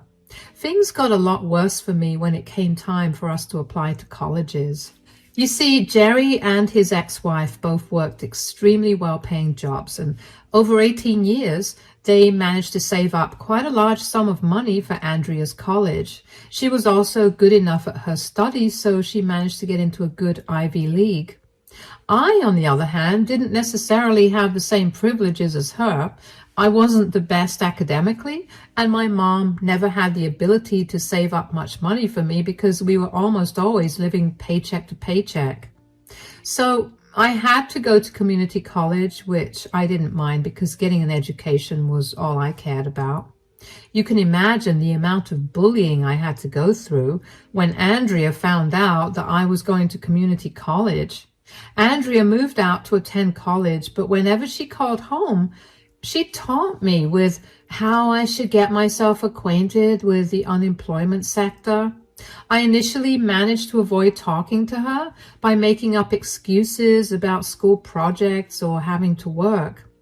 But when that stopped working, I decided to move out. I managed to save up enough to rent an apartment, so I got myself out of the house as quickly as I could. After Andrea graduated college, she moved back in with my mom and Jerry so she could take a break from studying and just relax. During that year of break of hers, I completed my college and continued to work at the fast food joint I had been working at since the start of the college. On my birthday that year, my mom asked me if she could throw me a birthday party and invite all our close friends and family. And since my mom loved to do those kinds of things, I said yes. When I arrived at Mom's and Jerry's, where the party was being held, Jerry was the first to wish me well. Happy birthday, Willow! Happy birthday, darling! Thanks, guys. Thank you so much for throwing me this party, Mom. Oh, hush, sweetie. I'm so glad that you let me throw you a party. You know how much I love to plan these things. Yeah, well, it's not like she could have thrown herself a party. Andrea, enough. What? I'm only speaking the truth here. I mean, Willow, how long has it been since you graduated from your trashy university? 6 months. Wow, 6 months since graduation and you don't have a job? That's enough. Willow's working and she's able to support herself, and that's good enough. Yeah, but good enough won't get her very far. Neither will working for McDonald's. Andrea, drop it. Be nice. No, everybody. How many of you got jobs in your fields right out of college? Oh, would you look at that? Everyone has. That means that you're a failure, Willow. Why are you doing this to me? I just find it pathetic that you're too lazy to even get up and get yourself a job in the field that you studied for. Then again, did you actually study anything of worth in your community college? Andrea, you know that my mother struggled to raise me, and community college was my best shot at a degree. Leave me alone about it. Besides, I may not have a job in my field, but at least I'm not living in my parents' basement. Oh, please. I'm only living there to save up money. It's called being smart. It's why I got into an Ivy League and why I have 20 job offers already. I just have to pick one and start working there. Something about that feels like a lie.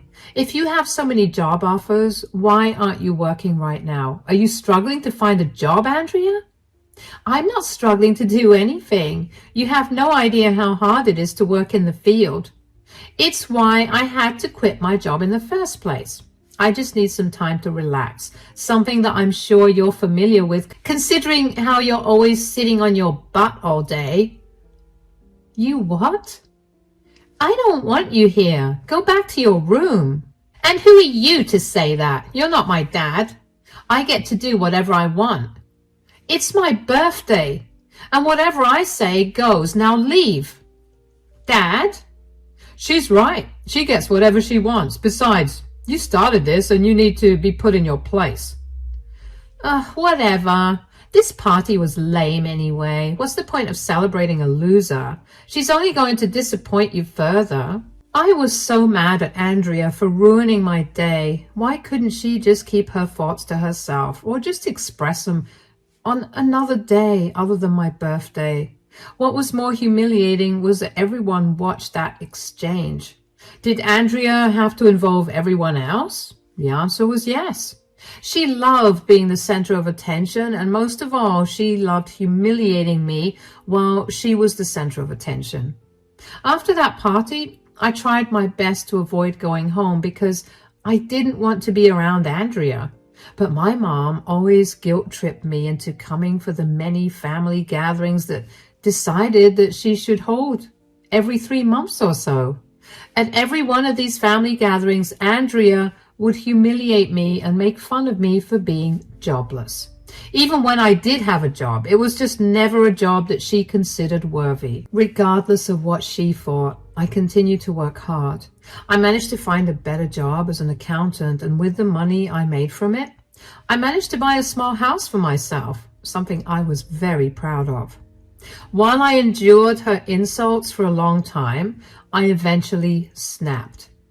About 4 months after I purchased my small house, Andrea bought a huge house for herself. So she decided to throw a housewarming party, and she invited all our family and her friends. Andrea greeted us and we got to her place. Welcome, come in, come in. Oh, wow, this is a gorgeous house, sweetheart. Yeah, I know. It's my first house, and believe me, I'm going to be purchasing so many more. We're so proud of you as well. This is a huge accomplishment. Congratulations on the house, Andrea. I bet you're jealous of this house. Not really. What I've got is pretty good. Sure, but it's tiny and it's nowhere as gorgeous as this new house of mine. Stop it. How did you afford to pay for this, sweetie? All it took was selecting the right job. How is the new job treating you, sweetie? It's going great. I'm making almost $250,000 a year, so I'm pretty stoked. That's amazing. Willow also found herself a job. Oh, yeah? And what is your work now? Manager at Wendy's? No, I'm actually an accountant. I'd love to believe that, But by the looks of what you've worn today, I'm going to say that you're lying. Everybody, look at Willow. Do any of you think that she works as an accountant? Andrea, stop it. That's enough. There's no need to put Willow down all the time. I don't see why you guys are constantly supporting her when she's such a failure. You need to stop applauding her mediocrity. I know you had opportunities to better things, but that's no reason to put Willow down. I wouldn't put her down if she wasn't lazy all the time. I'm not being lazy. I'm working so hard every single day, and you simply won't accept that. Why am I always your punching bag? What have I ever done to you to deserve this? Whoa, calm down. You're not capable of doing anything to me. Get that through your head. You're too pathetic for that. Secondly, you're just an easy and worthy target. You know what? I've had enough. And before either Mom or Jerry say anything, I'm not changing my mind. Andrea, you are a disgusting person and I want nothing to do with you anymore. Oh, wow. Somebody's throwing a tantrum? This isn't very good for your image, sweetie. Like you've ever let me have a good image in public. You've always humiliated me and had fun when you saw me cry. I'm done. I'm not attending any family gatherings where you're there. Have fun punching down on someone else. I hope nothing but the worst for you. Sweetie, don't be like that. No, Mom. I'm sick and tired of crying after every one of these gatherings. I'm sick of feeling bad about the huge achievements I've made, achievements that may not be big to others, but to me they are. I get that you and Jerry are just trying to keep the peace, but it always feels like you guys are on her side. I'm just done. Give me some time, please. I genuinely was sick and tired of always being Andrea's punching bag and no one actually stepping in to make things better for me. I get that Jerry and my mom thought that we were both grown adults who were capable of making our own decisions and who were responsible for our actions and behaviors. But when they clearly saw me shutting down and getting upset by Andrea's comments, why was it so hard for them to step in? I walked away from the party with tears blurring my vision. And while I was hurting, I also made up my mind about one thing. I was going to become more successful than Andrea. I didn't know how I was going to do it, but I knew that I was. Thankfully, the universe was on my side, because after just a week, I got a call from one of my friends from college who told me that she was taking over a friend's company and she wanted to know if I'd be interested in handling the company's account. After a little research about the company, I found out that it was a relatively new company that needed some serious management to boost it to new heights. So even though it was a huge risk, I said yes. My friend and I worked day and night to push the company to grow, and over 4 years, we finally began to see the results. Our company was ranked 7th among the top 10 software companies in our state. We quite literally built the company from the ground up, and I was so happy to see my hard work bear fruit. To make matters even better, my friend appointed me as the CEO because she saw how good I was and how I managed to budget the company well for years. I was easily making $800,000 a year, and I was happy. Aside from my success in my career, after a year of not talking to my mom and Jerry, I finally reached out to them. Both of them tried to contact me almost every single day to make sure I was okay, and the most they ever got out of me was a text telling them I was okay once a month. My mom and I reunited after a long time, and she apologized to me for not having my back. Jerry also apologized and promised to be more sensitive to the way Andrea treats me. I told them about how my company was growing, and they were very happy for and supportive of me. Even though I was happy to have them back in my life, I needed to lay down some ground rules for them. I told them that I didn't want Andrea to know anything about what I was doing, and as far as she was concerned, I would prefer for her to not know that I even spoke to them. They agreed willingly and also told me that the great job that Andrea had been boasting about a year ago got caught embezzling and had to be shut down. So she was back to living in their basement, and I couldn't have been happier to know that. Regardless of my feelings, I also told them that I wanted to hear nothing about her. They agreed, and we maintained a great relationship after that. Anyway, after 4 long years of working hard and seeing success, I guess my grudge against Andrea lessened, although I was still very apprehensive about actually meeting her. But then my mom called me one day. "Hi, sweetie." "Hey, Mom, is everything okay?" "Oh, yes, of course. What about you? Are you doing okay?" "I'm fine, but we've got some big audits coming up and I'm losing my mind with the amount of work I have to do." "You're always working. You need to take a break." "Believe me, I would love to take a break, Mom." "How about you come over this weekend?" "Sure, but is something happening?" "Well, your dad and I are having a summer barbecue party and we've invited a lot of our family members, only because we've all been too busy to meet up with each other." "Oh, look, I know that you always find a way to get out of these family gatherings, but I would really appreciate it if you came." "Mom, you know I love meeting up with our entire family, except Andrea." "I know, but maybe you could ignore her, like maybe you could stay away from her at all times." "First of all, Andrea always finds her way to me. She'll do anything to humiliate me, even if it means chasing me around your lawn to have a conversation with me. Secondly, if I have to spend the entire party keeping an eye out for her, what fun will I be having?" "Okay, and hear me out just this once. Why don't you just tell Andrea about your newfound success?" "Why? Just so she can find another way for her to make fun of me?" "She'll find something else to make fun of me for, and I just don't want to be around her." "I get that, but I really miss you, darling. Could you please come for me?" "Mom." "I'll talk to Andrea, okay? And I'll talk to Jerry too, so he can also talk to Andrea. We'll do our best to make sure that Andrea doesn't try to publicly humiliate you." That does sound doable. I'm making your favorite chocolate cake as well for dessert. Now I have no choice but to come. That's my girl. But I will tell you that the second that Andrea tries to draw attention towards me so she can humiliate me, I'll take my leave.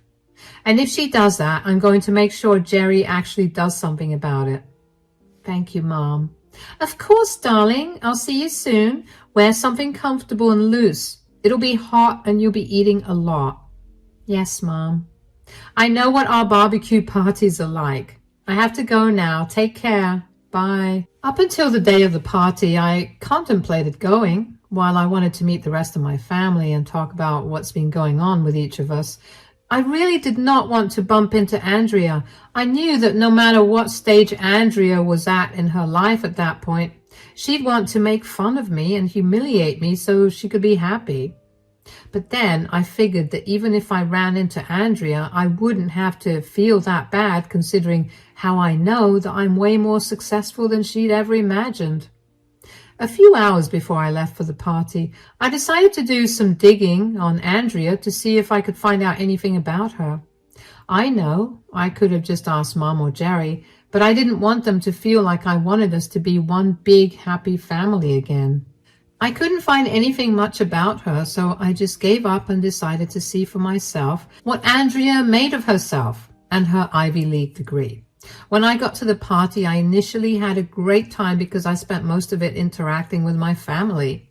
I hadn't even noticed Andrea at the party at all until she tapped my shoulder. When I turned around and saw her, I couldn't help but feel all the dread I normally felt when I saw her. "Hi, Willow. It's been a long time since we saw each other, right?" Yeah. "How have you been?" "I've been good. What about you?" "I'm doing great. I'm actually working for this amazing company right now. What about you? Have you had any luck getting a job?" "Well, there's been no need for me to get a job." "Wow, you've already given up, huh?" "Well, don't worry. I have your back. Here, let me introduce you to my cousin." There's no need." "Nonsense. Nicole, This is my stepsister, Willow. Willow, this is my cousin, Nicole. She's the owner of the wonderful company I work for. It's wonderful to meet you, Nicole. Likewise, I must say that you look beautiful. Thank you, so do you.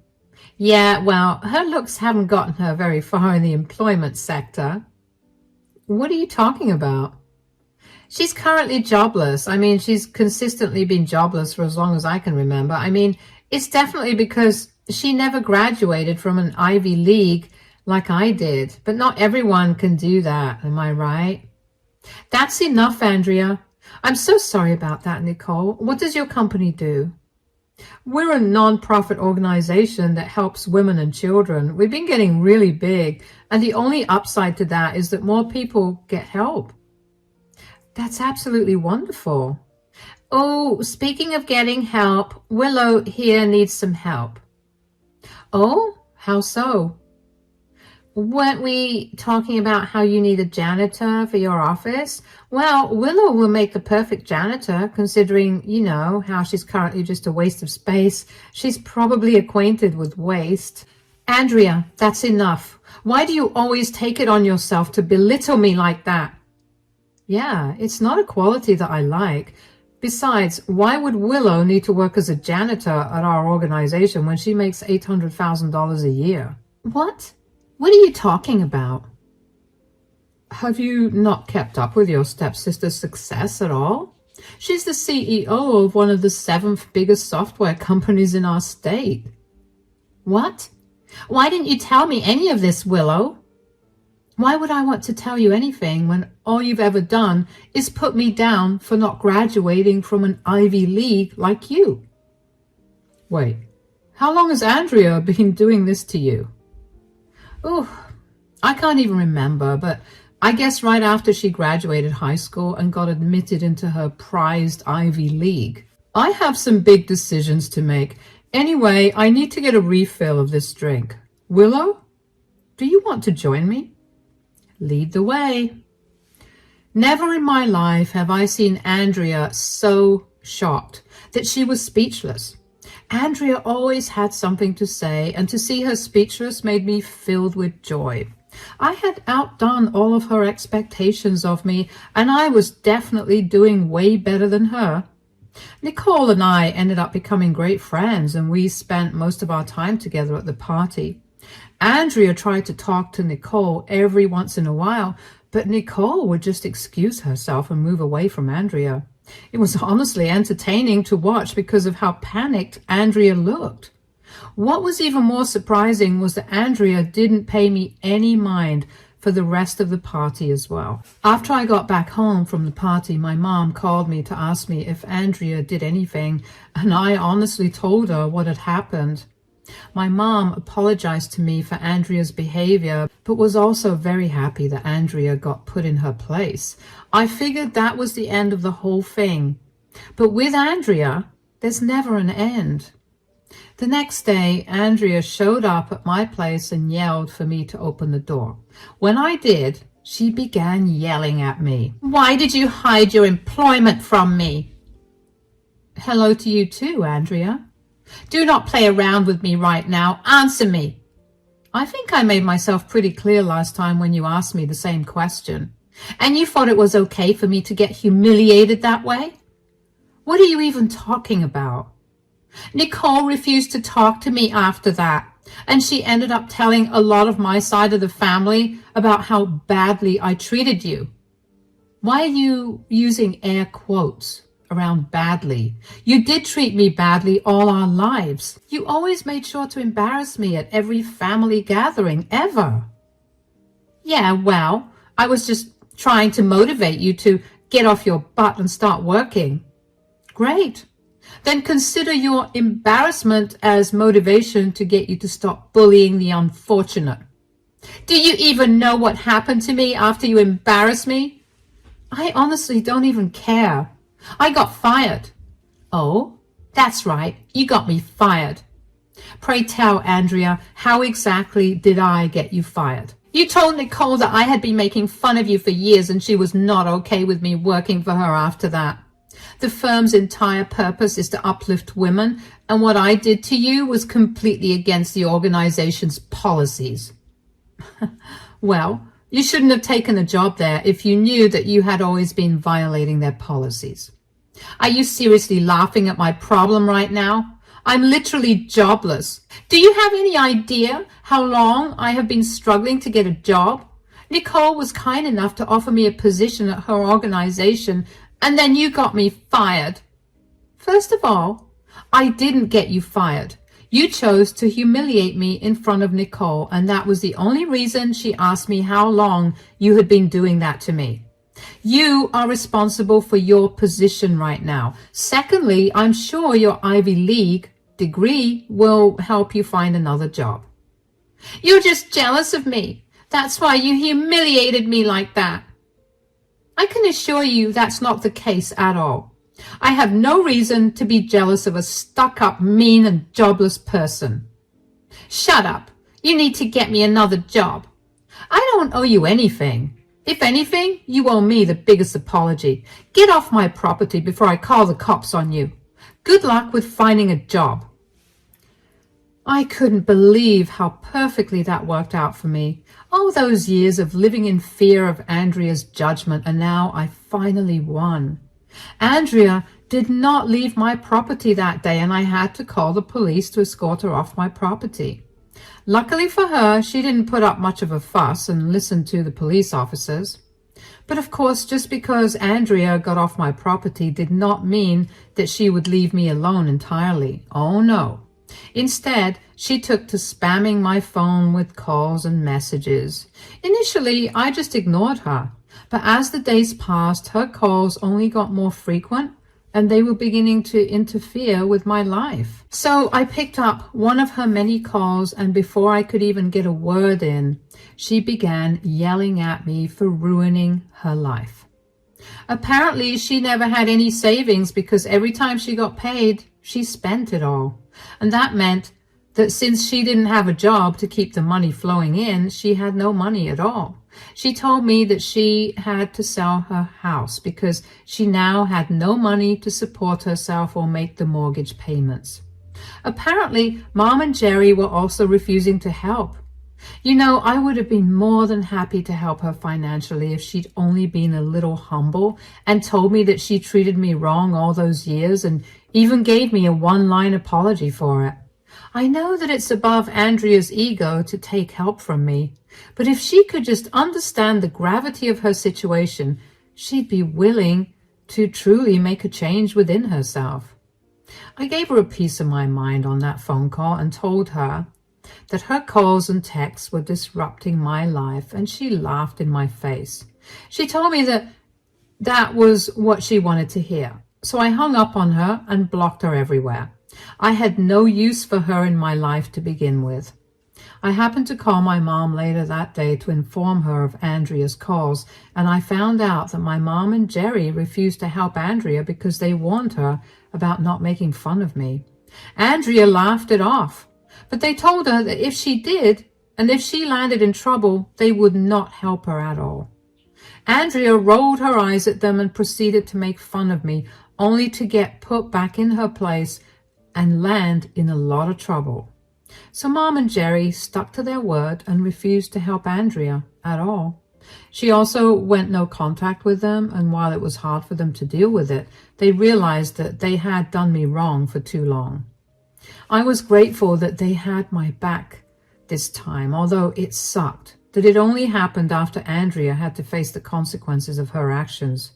Anyway, I heard from a few of Andrea's and my mutual friends that after months of living on the earnings from selling her house, Andrea finally managed to land a regular 9-to-5 at a relatively small company where she earned minimum wage. Honestly, I find it funny how life works in circles. I'm glad that I managed to get to where I am today, and I wouldn't have been able to do it without those that believed in me and those that didn't. I'm also happy that I no longer have to deal with Andrea, especially since she's now too ashamed to show her face to me. That's it from me for today. Thanks for listening. Hi, I'm Haley and I'm 38 years old. The last 3 years have been nothing short of a nightmare for me, and it all involves my ex-husband, Curtis. I finally managed to get a good ending to the story, so I figured I'd tell you about it. Everything started 7 years ago when I met my ex-husband, Curtis, on a dating app. His profile had a bunch of things that I liked, and he was a good-looking man, so I thought I'd give him a shot. We got to talking and quickly realized that we had great chemistry between us. Of course, talking over text and actually meeting someone are two entirely different things, so we set up a date. My date with Curtis had been the most refreshing and the best date I'd ever been on. Gradually, one date turned into two, and two into many, many more. I thought I had finally met my match. Curtis was charismatic and hilarious. Plus, he had a stable job. He was well settled in life, and he was genuinely a good man. He told me that he had been married 7 years ago, but got divorced amicably with his ex-wife. I didn't think anything much of it, but I did ask him if he had any children because I was adamant about not having children. Growing up in a huge household where I was the eldest child meant that I had practically raised my younger siblings, and I was done with that for the rest of my life. Curtis told me that he didn't have any children, and I was over the moon with the relationship after that. I couldn't believe how perfect Curtis was. Curtis and I dated for around 4 years before he proposed to me. We hadn't moved in together by then because my workplace was almost an hour away from his place, and it didn't seem right for Curtis to move out of his house into a rented apartment. But after we got engaged, we began to talk about our living arrangement seriously. We decided that I would move in and quit my job. Curtis made more than double my income, so I had no problem doing that. I thought that I was going to live the life of my dreams, but that shattered pretty quickly. Our wedding was nothing big. I wasn't very close to my family, and neither Curtis nor I wanted to make a big deal out of our wedding, so we got married in the court.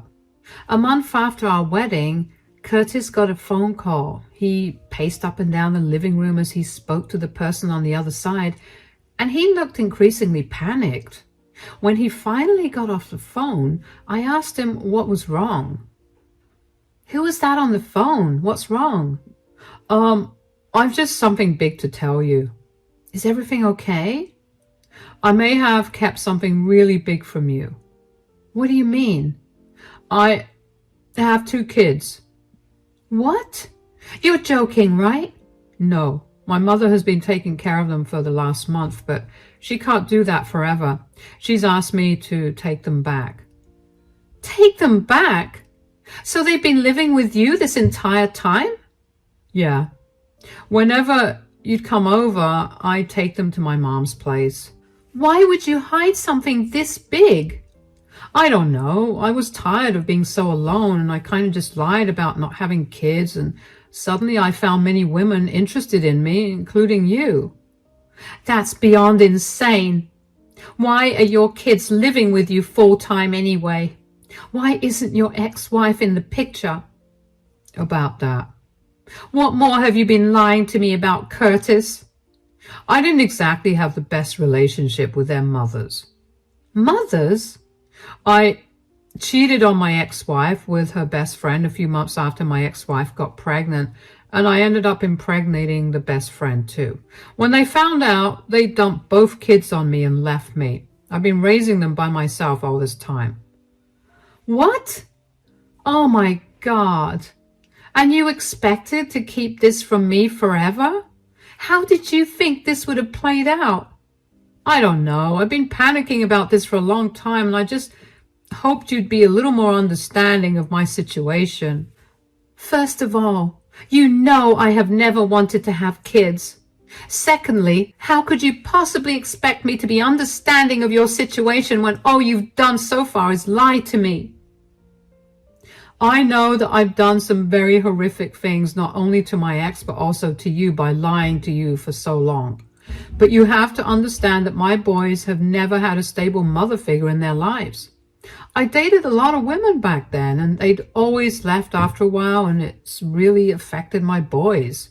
I just hope that things would be a little different with you around. I just don't understand how you could expect me to be a mother to kids I didn't even know existed until now.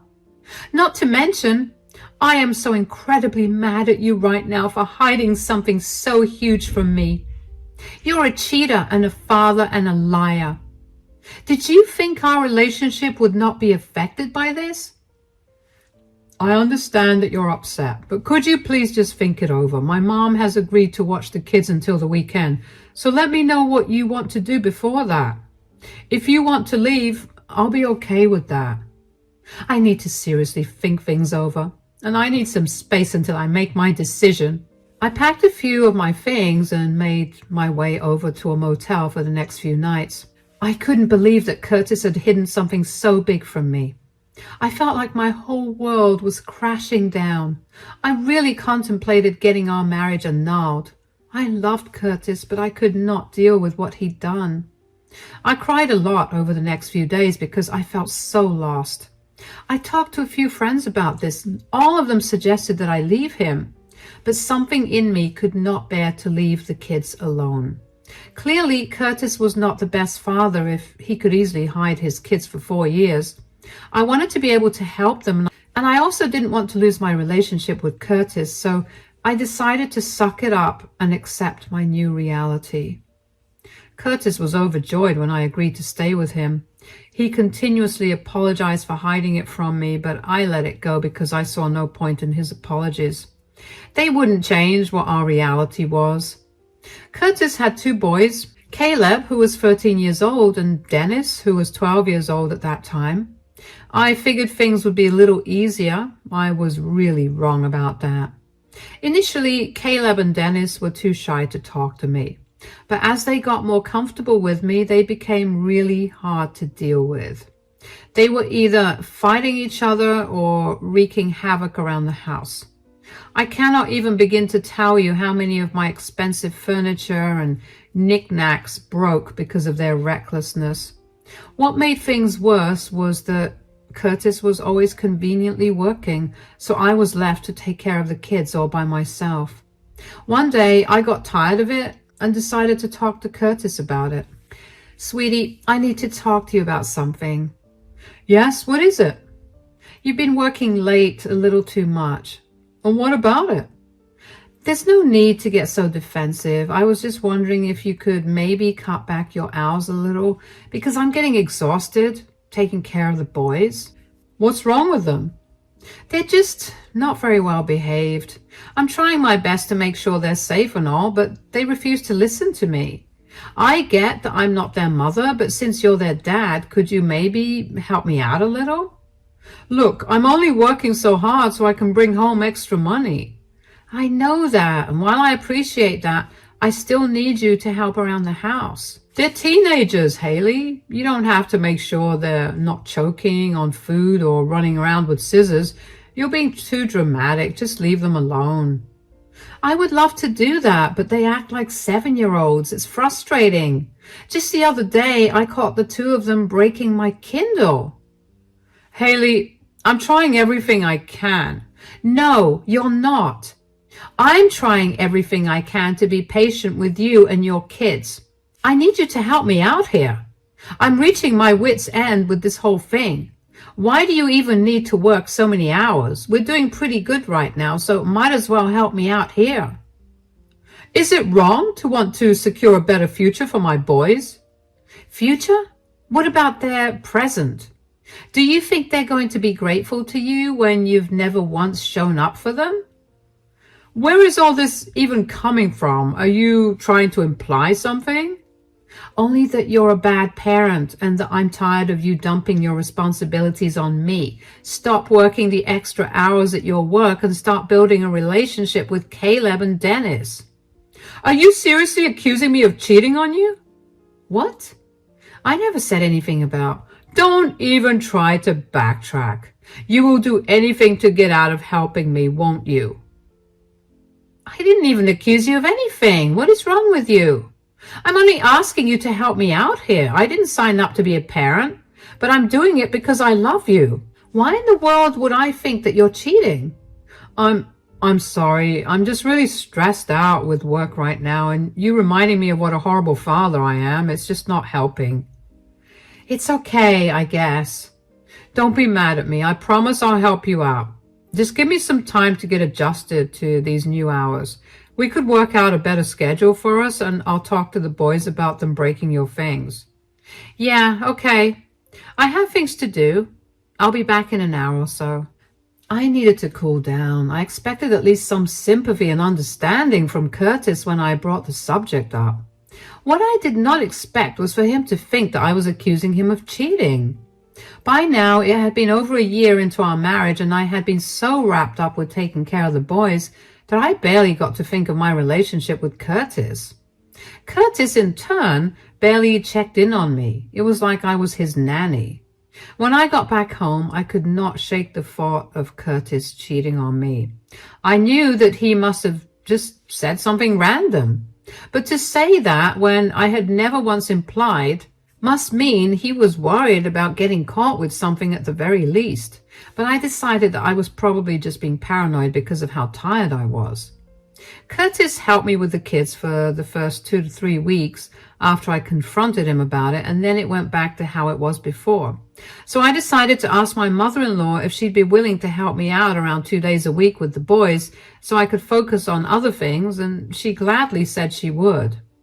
Over the next 3 to 4 months, I tried my best to forget about Curtis cheating on me. I turned one of my hobbies into a small business. It didn't occupy much of my time, and I had fun doing it. I wasn't earning much, but I was happy with what little I made. I didn't tell Curtis about it because I barely spoke to him. Anyway, he never bothered to ask me what was going on with my day, so I saw no point in telling him anything. Just when I had successfully forgotten about the thought of Curtis cheating on me, I happened to find out that Curtis had many more marriages than I thought. His mother and I were talking one day when I had gone over to pick the boys up, and she told me that I was so much better than any of his previous wives. I asked her what she meant, and she looked surprised that I'd only known about his one wife. Turned out Curtis had multiple wives, each marriage lasting from anywhere between 6 months to 3 years, and divorced each of them because he was cheating on them. I knew then that my suspicions about him cheating had to be cleared, or I would not be able to sleep. So while Curtis was in the shower, a few days after I met his mother, I decided to look through his phone.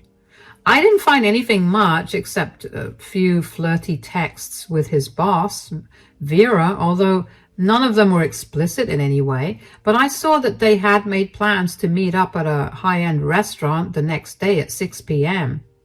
I decided to go see what that was all about. When I got there the next day, I saw Curtis and his boss, Vera, sitting next to each other, her arm in his, and their faces were a few inches away from each other.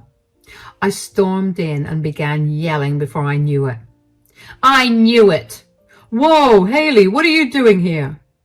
You shouldn't be asking me questions right now. You're on a date with your boss. Way to state the obvious, Haley. Why are you here? Why are you being so casual about this? You're cheating on me. Do you have no shame? Please, the only shame he should have is because he's married to you. What does that even mean? I mean, look at you. Do you ever put in any effort to look nice for your husband? Besides, Curtis is attracted to women in power, not you. Curtis, will you tell me why you're cheating on me? Is what she's saying true? Well, obviously. Do I mean nothing to you? Forget that. I've put up with a lot when it comes to you, and this is how you're repaying me? By cheating on me? Do you even know what it's like to take care of Caleb and Dennis all alone? Wow, you sound pathetic. Could you please stay out of this? You're a home wrecker, and I don't want to hear anything from you. First of all, don't speak to Vera like that. Really? You're defending her? Are you not listening to the way she's talking to me? Secondly, we're in public, and you're causing a scene. Everyone's looking at us. Could you leave? No, I will not leave. While I'm breaking my back to make sure that all of us are living comfortably, you're out here cheating on me with this disgusting person. I told you not to speak to Vera that way. She's not disgusting at all. Do you even know how amazing she is? She's done so much more in 2 years than you've done your entire life. Oh yeah? I wonder whose fault that is. Don't try to blame this on me. Just go home and do your chores. You're a stay-at-home mom, and that's all you're good for after all. Oh, wow. Look, you've already caused enough of a commotion. Can we talk about this at home?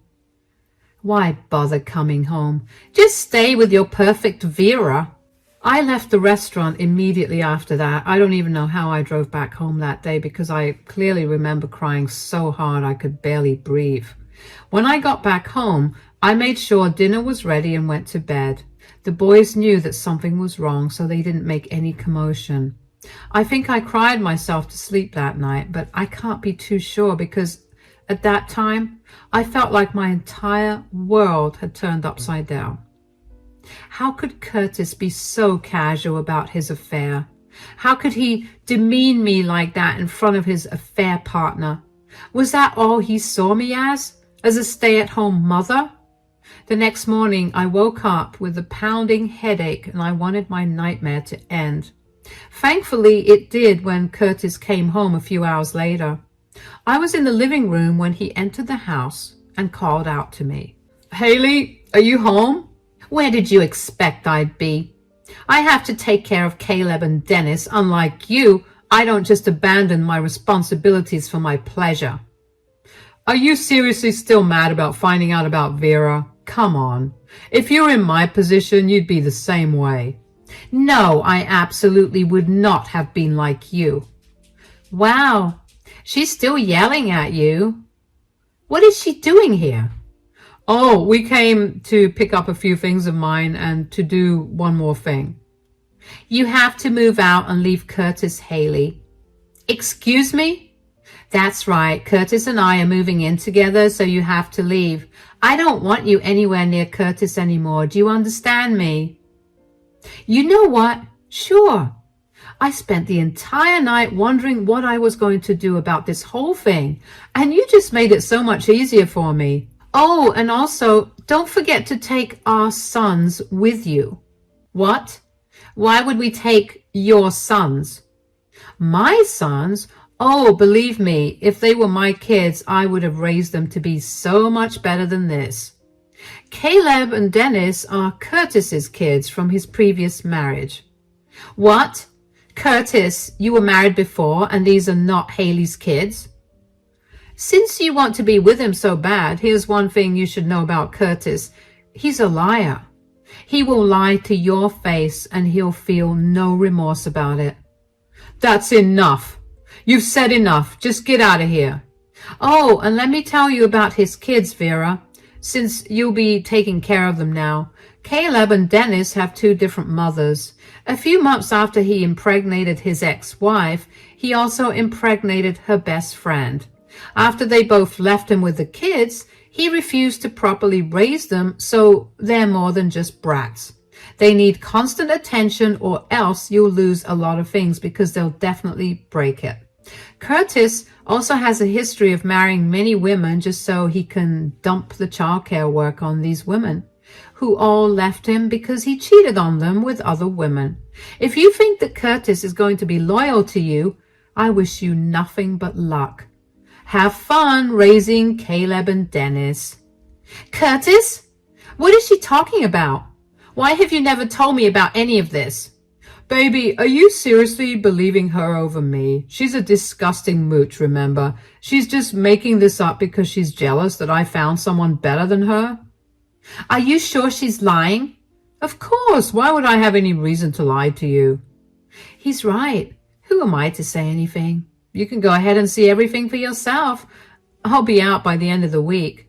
I'll drop Caleb and Dennis off with your mother. Now, get out of the house. Curtis scoffed at me and tried to say something more, but I went to the guest bedroom and locked myself in there. I didn't know what to feel. I had already cried out all the tears I had in me the previous night, and I felt like my whole world was coming crashing down yet again. How could Curtis effortlessly throw away everything? I knew he had a history of doing it, but that still didn't stop it from hurting so bad. What hurt even more was him letting Vera speak to me like that. I could tell that my words affected her, and I hoped that it would ruin their relationship because Curtis deserved at least that much. Curtis and Vera left shortly after that, and then I got the boys ready and into my car so I could take them to their grandmother's house. I quickly explained the situation to her, and she was enraged. She apologized for Curtis's behavior and offered to help me out in any way that she could. I didn't think there was anything much she could do for me, but I thanked her for her offer anyway. I told the boys that I was leaving because their dad and I weren't working out. They seemed sad and they hugged me goodbye. I will admit that I felt bad for leaving them, but I knew that I had to. I went back home, and the first thing I did was get the footage from the security cameras in the house.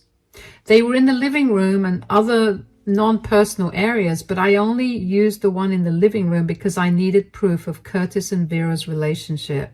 I got the video of them telling me to move out onto a hard disk. And then I packed my things and left. I was grateful that I picked up a side job to bide my time because that allowed me to earn enough money to go back to my state. Once I got there, I blocked all contact with Curtis because I truly was done with him. My sister let me move in with her, and once I was settled there, I decided to do some digging on Curtis and Vera's company. I found out who Vera's boss was and also found his email, so I emailed him a copy of the video that proved Vera and Curtis's relationship. I was sure that a boss having an affair with their subordinate would have been a gross violation of company policy, and even if it was not, it would have been too immoral for the company. I felt a sense of satisfaction in knowing that I had jeopardized both of their jobs. Over the next 2 or so weeks, I worked on rebuilding myself. I kept getting hit with waves of sadness and anger, but I learned to channel all of that into my hobbies and my new job. I was finally beginning to feel happy when I began to get spammed with calls from an unknown number. I didn't pick those calls up at first, but eventually I got annoyed, so I did. Hello, who's this? Are you insane? Why did you ruin my life? Oh, hi, Curtis. What's going on? What's going on is that you've made my life miserable. How could I have possibly done that? You ruined my life for years, and it was definitely not the other way around. Did you have to bring up my past with Vera? I felt like she needed to know the truth, considering how you tricked me into being your kid's nanny. There was no need for that. If you were mad at me, you should have talked to me about it instead of ruining my chance with Vera. Do you even know why I was cozying up to Vera? So I could get a huge promotion that would bring us a lot more money. Don't even try to justify your cheating with something as pathetic as that. Millions of people work hard to get promotions, and they get them. But you know how they do it? By working hard, not sleeping with their boss. I was just trying to get there faster. I didn't want to work for so long only for a possibility. Look, if you call me expecting me to listen to your pathetic excuses and then forgive you, I don't care for it. You have to come back. After you told Vera about my past, she couldn't get it out of her head. So she did some digging of her own. She contacted the boys' mothers, who I had been avoiding for so long, and now they want to get custody back. Didn't you want to get rid of the boys anyway? Why is this such a problem for you? Well, their mothers didn't abandon them as much as I fought really hard to get custody of them. And when I finally did, I took off with the boys. Do your lies ever end? I swear, this is the last one. I was only trying to win at least one of them back. You are so much worse than I thought. I hope you face the consequences of your actions. I hope the boys' mothers take you to court, and you face at least some consequences. You need to come back and help me take care of the boys. You ruined my life, so at least be there so I can do damage control. I didn't do anything to you. You ruined your own life with your consistent poor decisions. Leave me out of this. I don't have a job anymore because of this. Vera fired me. I can't even change her mind because you got her fired too. You need to come back or I'm going to find you and I'm going to drop the boys off with you. Yeah, right. I'd like to see you purchase a ticket with your lack of money so you can come see me. This isn't fair. Why don't you own up to your mistakes and learn something from them instead of ruining everybody's lives? I knew marrying you was a mistake. Ugh, you disgust me. I'm glad that's the case. I'd be horrified if you liked me because I would hate to be anything like you. Goodbye. I couldn't believe what Curtis had told me. I mean, I shouldn't have been surprised that Curtis was capable of something like that. He purposely put those kids through hell because he wanted to prove a point, because he wanted to get one of their mothers back. That's beyond evil in my eyes. I was glad that his actions were catching up to him and that he also had no job. I knew how bad he was with his finances, so I knew for a fact that if the mothers of his children took him to court, he'd barely have any money to fight against them. I just hoped that the children got the better end of the deal at the end of all of this. Even though I wanted nothing to do with Curtis, I still cared about the kids. I spent 2 years looking after them, and even though it was not easy, I grew attached to them in a sense. I had Curtis's mom keep an eye on Curtis and even had our neighbors look out for me. I found out that shortly after Curtis called me, as in only a day later, his ex-wife and her best friend showed up at his doorstep. They demanded to see their children and Curtis tried to stop them, but eventually gave in. I'm assuming that the meeting between the boys and their mothers went really well because after that, Curtis was taken to court yet again. He eventually gave up custody of the boys, and I think the boys are living much better lives with their mothers. Caleb reached out to me via Facebook to tell me that he and Dennis were neighbors, but their mothers took turns raising both of them together because neither of the boys wanted to be separated. He also thanked me for being good to them, and I will admit that I teared up at that. I wished him all the best for the future, and that was the last I heard of him. As for Curtis, I have no idea what's happening with him. After he lost custody of his children, he quickly sold his house and moved away. He could be anywhere right now, but I know that he's definitely not going to be anywhere near me. I finally feel free, and as a result, a lot more happier. I can finally resume living the life I had always dreamed of living, and this time I'll make sure to be more careful with whoever I might involve myself with. Thankfully, my story had a happy ending for everyone except Curtis and Vera, of course, which only makes the ending happier. Thank you for listening to my story.